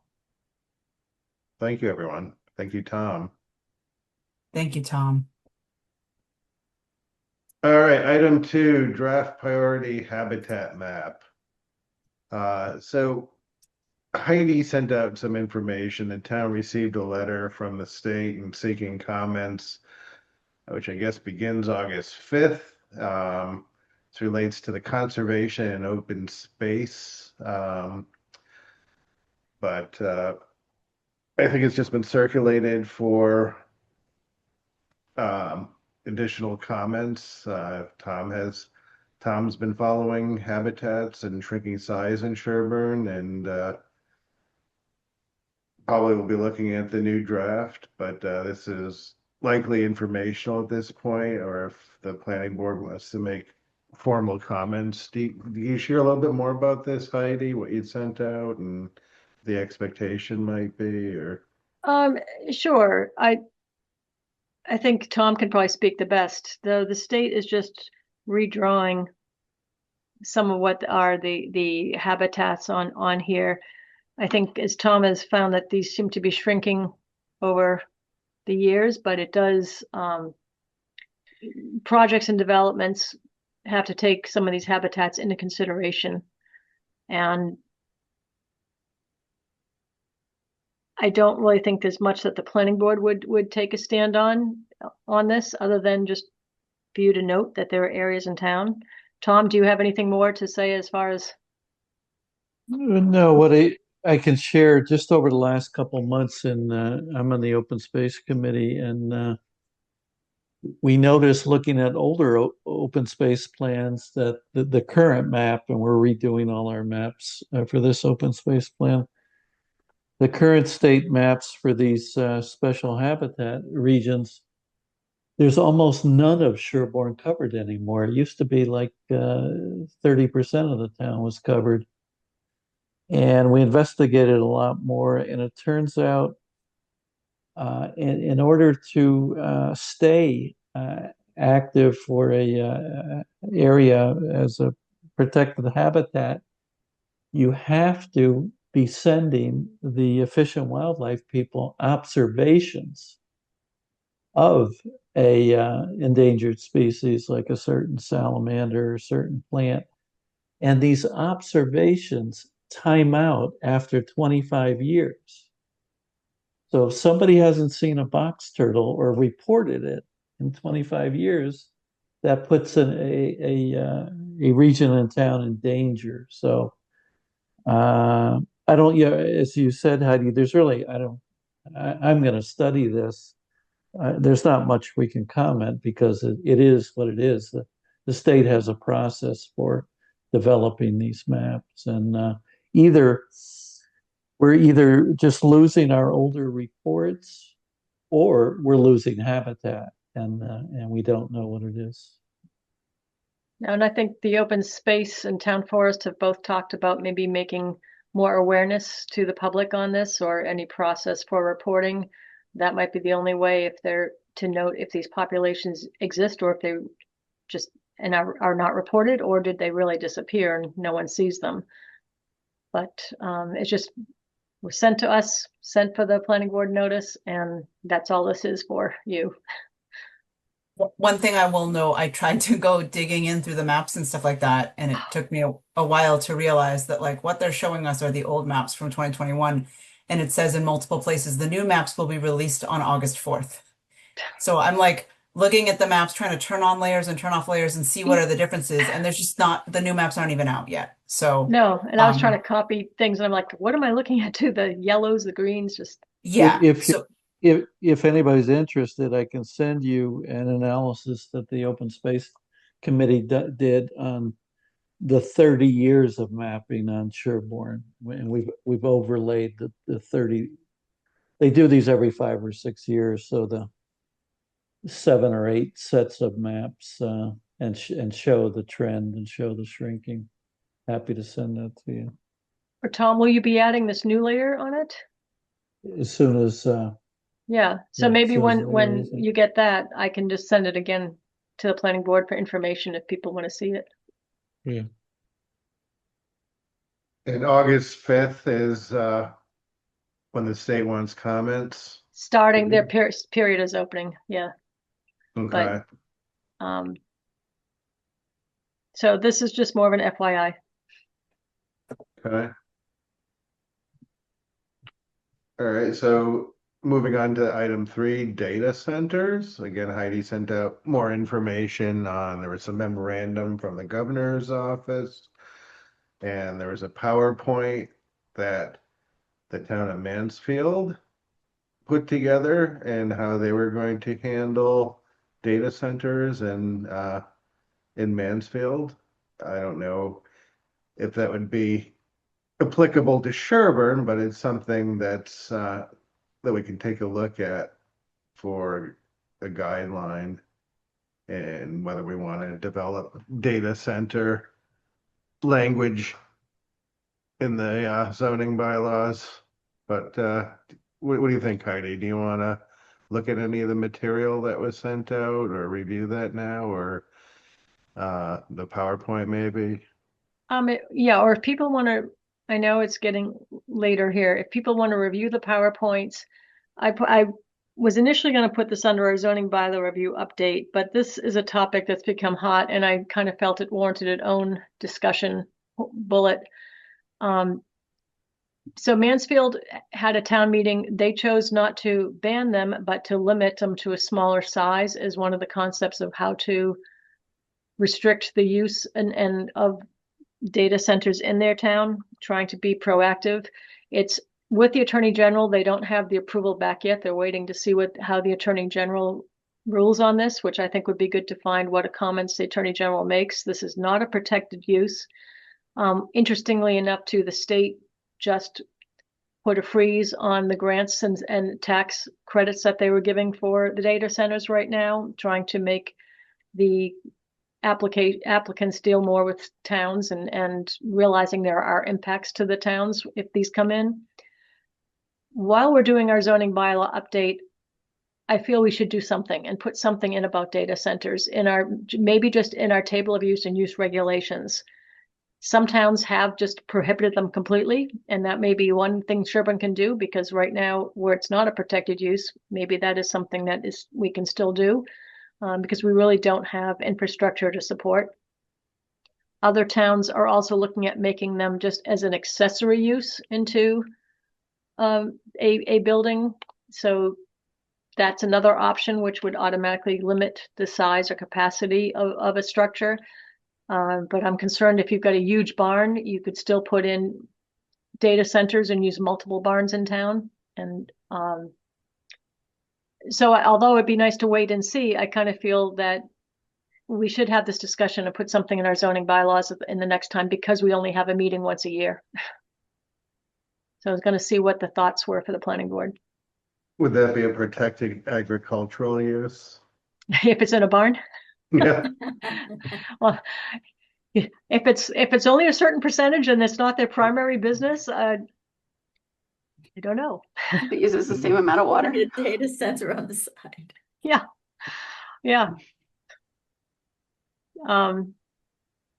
Do people have any thoughts on data centers?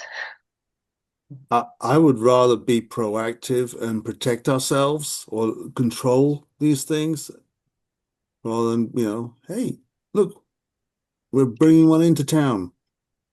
Right. My biggest concern is the water supply. Mm-hmm. I mean, the governor's stuff with materials that you sent out, Heidi, was pretty clear that the developer is to pay for all of the costs associated with the water needs, but it just didn't feel protective enough to Sherborn's situation. Okay. Like, it's one thing if you have to build a pipe off the water main, right, in your town, but it's another thing if. And I've heard there are newer systems coming out that are using far less water. They're able to recirculate the same water somehow in some cooling techniques and have a very decreased need from the older systems. But I think we're better off, if you want to do something, this is the time to try and put something in. And then if legislation changes like ADUs, then we address it in the next town meeting. At some future town meeting, if the state ever does put out legislation. But right now there isn't anything. it's an industrial use, right? Not a commercial use. Do we have even industrial lands? Like, We do not have industrial lands at all. I mean, that helps. Yeah, yeah. Would you have to create like an overlay zone similar to the battery energy storage? Well, battery energy storage is now allowed by right. So you're thinking of large scale solar? Yeah, I'm sorry. Oh, okay, that's okay. And that possibly, but again, it's not a by right use, so we do not have to create an overlay zone. But if it were to become a by right use, Yeah. Yeah, if it becomes a by right use, then we look to see, where you allow and go maybe by size. And I don't know if it's all, because in Mansfield, they limited them to industrial or the commercial districts. So I don't necessarily, I think you could argue that it's a commercial use as well. well, the size was determined by the energy consumption in Mansfield as well. Yeah, yeah. And I was trying to find out, they had it less than a 2 megawatt. Like, what is 2 megawatts? What does that mean? And closest I could think of it, come up with, it was a 10,000 to 50,000 square foot building. It's a lot. Yeah. Yeah. So, Jim, Steph, what do you want to do with this? Do you want to just say, yep, it's informational, or do you want to say right now, put it onto another zoning bylaw? Well, what would be the Update? next steps toward heading into that direction? If you decide that you want to put in that this use is not allowed anywhere right now, that's something we would just add into our zoning bylaw updates in the table of use and use regulations. Put it in our red line version. I mean, I'm That- kind that- of hearing that from the board. That would be my preference, yeah. Anyone opposed to that approach of just prohibiting it in the town for the time being until we know more about what the impacts are and what the technologies can look like? I think that will pass town meeting fairly easily. Okay, let's do that, Heidi. All right, so I will add that into just the table of use. That's it for that section. We don't, okay, so no more discussion on data centers. I guess we'll move on to item 4, zoning bylaw review update and discussion. Heidi, sorry, go ahead. Oh, okay. So I met with one of our consultants today going through things we have to do. So right now, I'm going to connect Kate, one of the consultants, with Brett to work on signs, because Kate said she's got also some areas, so that they'll be working on it and then come back to add that to the red line version that Kate's putting up. Jane will give us a solar and battery energy storage update, hopefully shortly. We're trying to target getting the red line version to be available for the August 11th meeting. And I will let you know, you still have the links that you can go and see what's being looked at and talked about right now. So where our table of contents and the area we're looking to do that order is listed on that link. I can send out the link again if people don't have it, the dashboard link that you can follow and see what's there. One thing that came up on discussion was we have home occupation and professional occupations. And like, what's the difference between those two things? And some of it's kind of gone by the wayside, but some of it is, is a home-based. I asked Chris Caney, like, how do you differentiate right now between a home-based business versus, home occupation versus professional occupation? And he says, well, home occupation, he looked at it as like, if there's someone who's an attorney that just works from home and that's it. I said, well, that's kind of a professional occupation as well. And he says, yes, but he was taking professional occupation as maybe there are clients that come to the house, as opposed to maybe the other one, people don't come to the house. Home occupation, when you read it, it talks about, and it's not just making jams, but it used to come from more things that were created at home. And it's kind of more of a historic use. So Kate had suggested that we incorporate everything into professional occupation, but have three tiers. Tier one would be the first level where it's what kind of used to be home occupation, but you're not having anyone come, no public is coming to the office, but you just kind of work out of your house.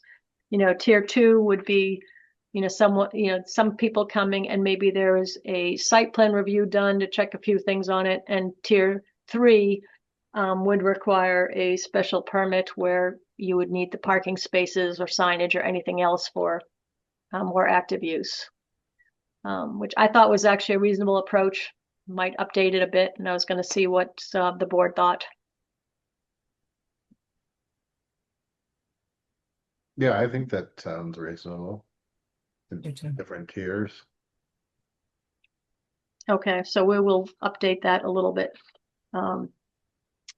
And also in the dashboard, if you go to look at how we're doing the table of uses, she's going to recommend, and I'll send out a list that we nest commercial uses and define, and we need to have more definitions on some things coming up too, but that we have a category, but then we have some subcategories, and then later on we can get and define those more, so we don't have a whole long list on our table of uses of every single thing that could be a retail function.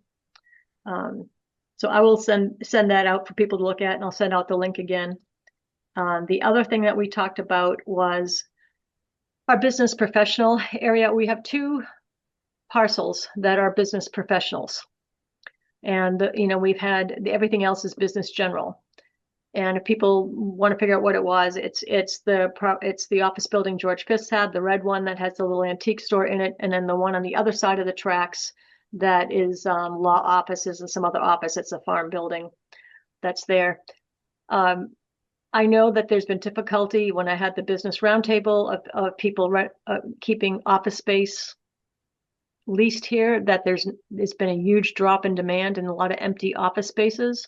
I know both owners of the property would be amenable to some other option, and wondering if planning board might support looking at maybe a business general, like combining them and giving some other options that they could put retail in those spaces, because right now they can't have retail stores in a business professional. So it is very limiting as to what they can do. I'm going to try and look some more to see how we should do that, but only having 2 parcels in business professional and everything else is business general, it kind of makes sense just to have one business district to me, and not limit people's use. You're already limited by the septic and the well capacity of what can be in these sites. So I don't think you have to worry about something going in. But any thoughts on people? Would people be opposed to looking at that option? I think it sounds reasonable. I would concur. All right, we'll pursue it and bring it back to you guys when we get more of our red line as we pursue here in the next month. I mean, this is feedback we're hearing from the business roundtable and even the agricultural roundtable that we had, similar. Yeah, I think would say, COVID like, normally I think you would think retail might need more parking than office, but those sites, well, at least the red has a lot. Yeah. The one in front, I'm not sure if there would be a concern there, but they have space to create parking if they yeah, need so I it. guess we'd have to sort of leave that up to them, but yeah. Right. They'd have to come for site plan review, anything, Yeah, to so do other it. than that, I think it seems fine. Yeah. And Yeah. the Historic District Commission. Yeah. Yeah. It looked like COVID really did a number on changed how people did business, and the need for having renting an office space really went down and hasn't come back. So then I'm going to turn over to Jane. So I had a conversation last week with Brian Winter, the lawyer who is helping us with the bylaw review, because I had a prior conversation with the consultants, and we realized that there was a lot of gray area around what we can and cannot do with respect to solar, because we know it's Dover protected, but it's sort of Dover light, according to Brian. I mean, Dover is really just, you worry about setbacks and size and space and so forth, whereas they specifically say with respect to solar, you can consider health, safety, and welfare. Unfortunately, there are only 2 cases that have been decided as to what all that means. So there's really very little guidance right now as to what the parameters are, as to what we can and can't do. There are new model state statutes that were put out just last year for both solar and battery storage, but apparently they were both drafted by the industry and are very industry, favorable. So at this point, the advice of both the consultants and Brian is to work from those models, but, modify them. And I didn't have a specific conversation with Kate about the extent to which we might modify them. I talked to Brian a little bit about the parameters around that, but one thing we certainly can do is have at a minimum site plan review on pretty much anything we want. And you can have special permit as well. It's just that special permit kind of doesn't really mean special permit in the sense that you really can't deny unless there is you can prove that there's something necessary to protect safety, health, or welfare. So, we could have some debate, I guess, about whether special permit has a lot of benefit in that context, but certainly site plan review, the model statute doesn't allow, it has a lot of by right stuff in it, and we could change that. The model statute governs everything, including, the solar panels that you put on your roof. I mean, it's very lightly regulated, but it does encompass those in the statute. And, Brian was saying, we don't need to do that. We don't currently regulate that. And we could, modify the model so that we wouldn't have to continue to, wouldn't have to regulate that. We can maintain there's a lot of specifics in our current solar statute about just details about what people have to do, that most of which do relate to health or safety or welfare. So we could probably retain a lot of that if we want to. We could probably have a lot more detail than the model provides for in terms of how to unwind these if they are being abandoned or if they're not being used anymore. What else? Oh, one thing that we don't really cover, and Kate flagged this as something that we should think about, is accessory use versus primary use. We mention accessory use in our statute, but it's very bare bones. So we might want to think about whether we want to have some different requirements for those 2 conditions. You mean accessory use of a solar facility versus primary use of a solar facility? You're not talking about like ADUs, right? Right. Okay. Right. Just, accessory to the solar, whatever the solar facility is, as opposed to the primary use being The solar energy, solar energy. We can probably keep our dimensional requirements and setback requirements are a little more stringent than the model, and we can probably retain that if we want to do that. And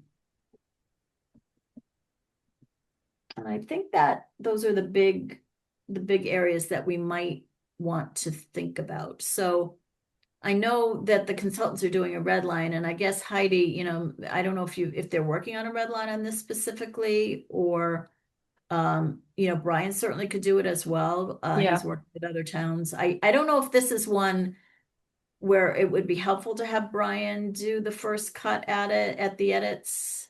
It probably would, mainly because this one in particular has had issues that don't get approved. And it might be good. Both the signs, solar and BESS, I've kind of held off on having anyone do something with. So maybe I would say maybe just have you work with Brian and have Brian do it. And I'm thinking that if you find there's so many edits to what we have, just do a replace, That's what they were both Yeah, suggesting that to yeah, try to tweak what we have would be a mess, and then yeah, a replace would be better. yeah. But it doesn't have to be a replace that is the state model. It could just be a No, replace that, starts with the state model, but I edit. think I'd want to say, yeah. So if you want to take a crack and put through something and send it to Brian, say, how does this look? Okay. And just, I'd value his advice on that. Okay. Okay. Does anyone have thoughts on, I mean, the site plan review versus special permit?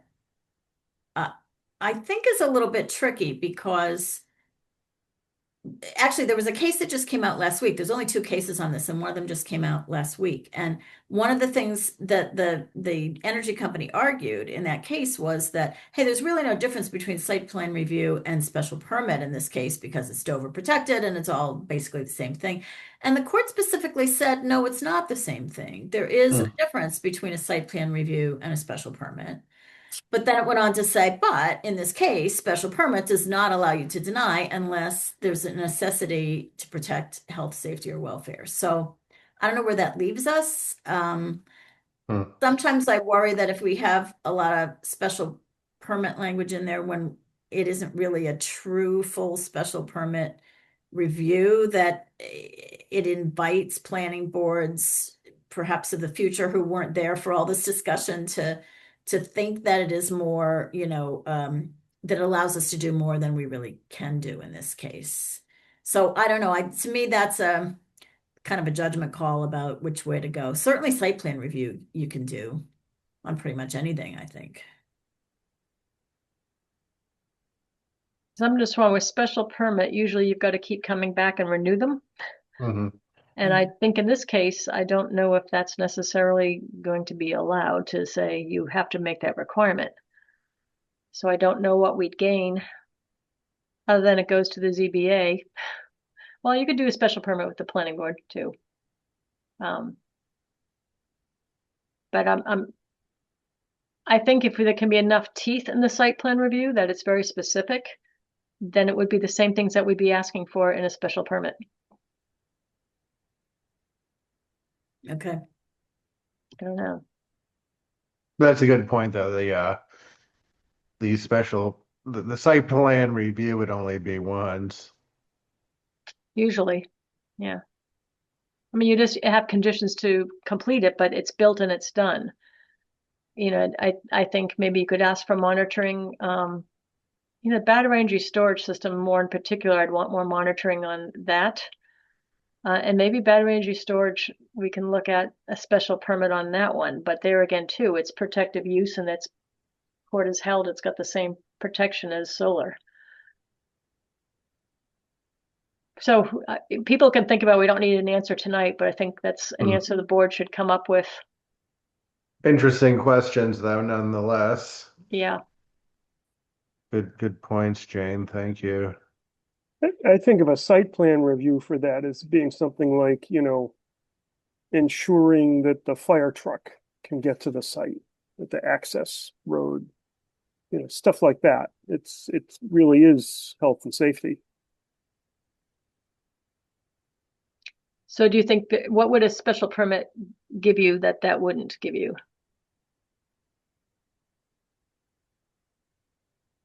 Well, the opportunity to come back. Well, the biggest difference to me is a special permit usually is a public hearing with notice and advertising. Site plan review isn't necessarily requiring a public hearing. Now we could write in our on a site plan review. I think you can notify butters, but I think we could write out in our regulations what we'd want to do, and I would want to have more notification if it's just site plan review. Good point.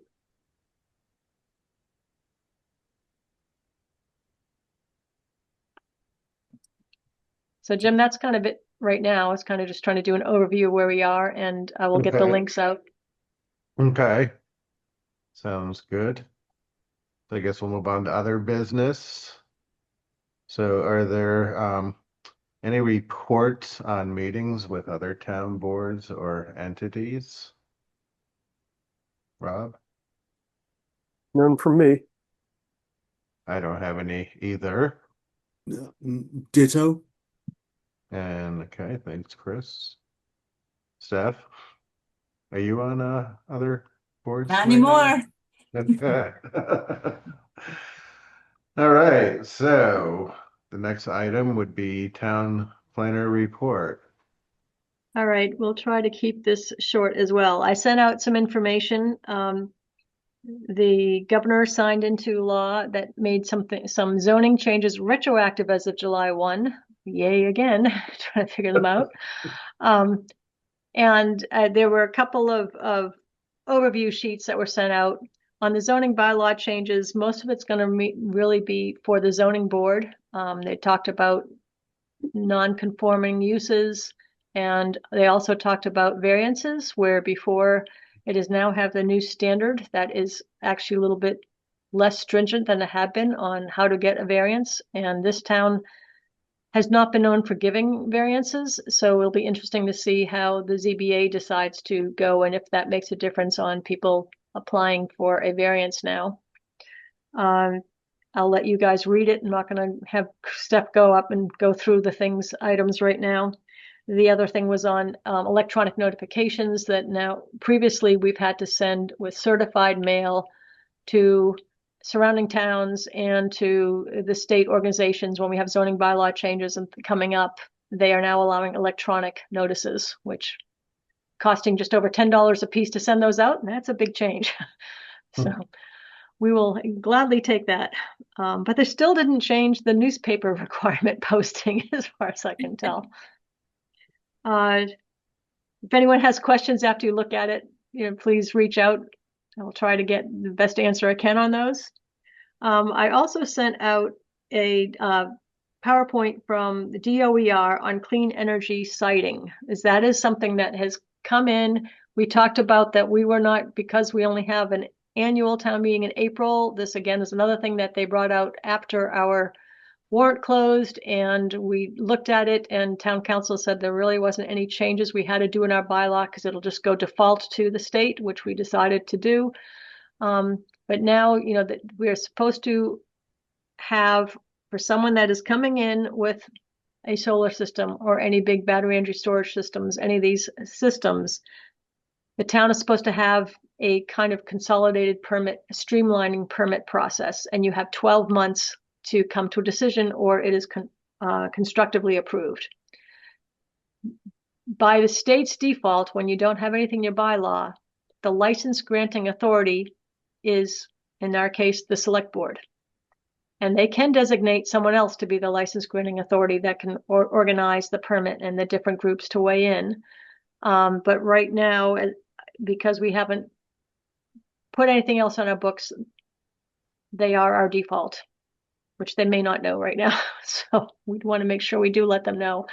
And if you want, we do have to have some type of streamlining process in place by October 1st, is what's desired. Again, it'll default to the state. They also have a section addressing for towns that may not be able to have the technical expertise to review these projects, because they did not address whether you can require a peer reviewer to be paid for from the applicant or not.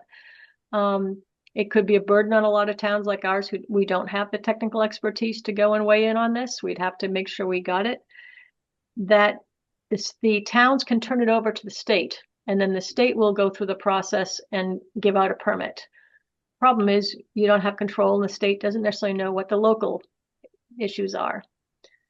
So we may have to come up with some type of a bylaw change on this to add, even if it's minor, or just come up with some type of a procedure and decide on who is the license granting authority.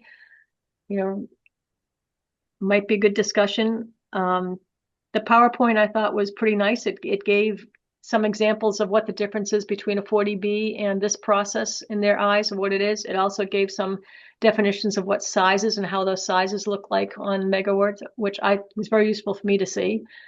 I did talk to the state person that gave the talk. They are willing to come out and speak to communities and give this presentation and answer questions, which I would think would be great to take up, and I was going to see if this planning board's interested. I would like to get that on this, either the select board agenda as part of their topic or as a separate standalone, and include the departments that would have to actually weigh in and be part of the permitting process.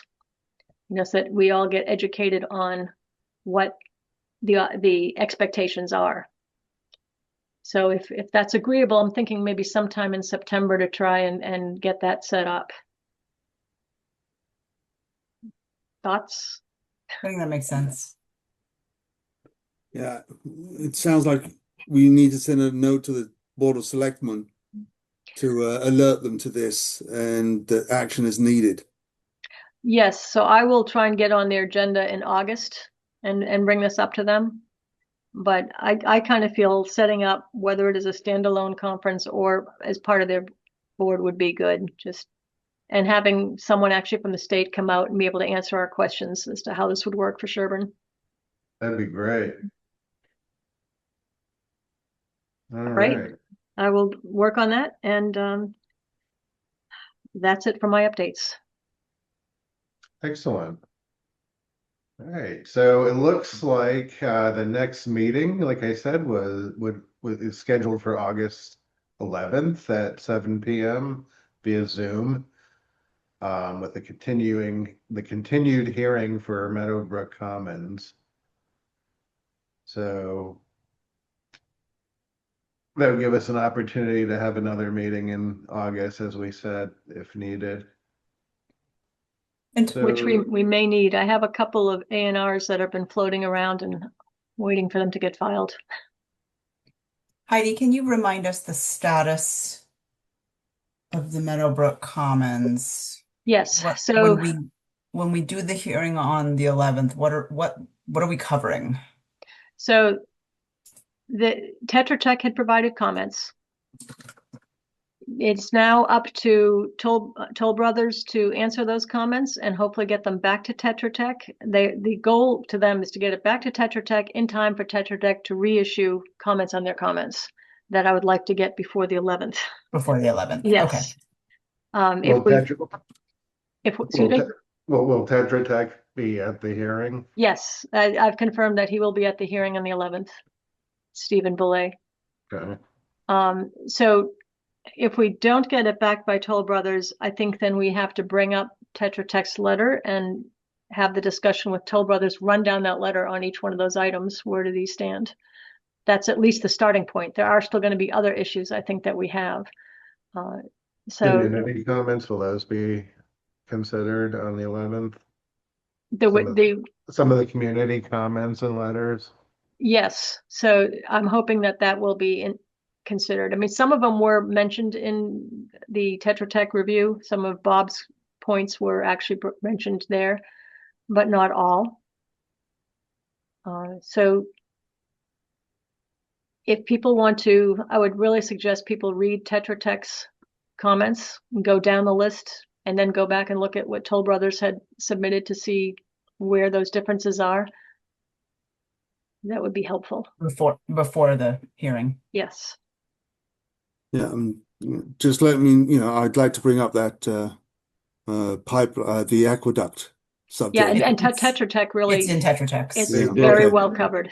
They did.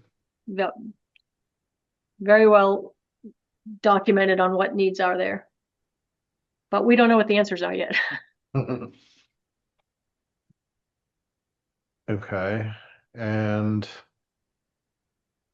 I have hard copies, like the big maps and things here at the office. If anyone wants to come in and go through that instead of looking them online, you're welcome to do that too. they're also on the land development page. Yeah. I don't know if the public comments or letters are on that yet. I No. don't think they were last time I looked, but No. okay. So I think that has the bulk of the information. It's easy to navigate there as well. Okay. So it looks like what time is it? It's 9:24. Is there a motion to adjourn? Yes, please. Second? I'll second that. Yeah. Okay, so roll call, Brett, Aye. Rob, Aye. Chris, Aye. Steph, Bye. and I am an I as well. Thank you, everyone. Thank you. Thank you. Have a Good great night.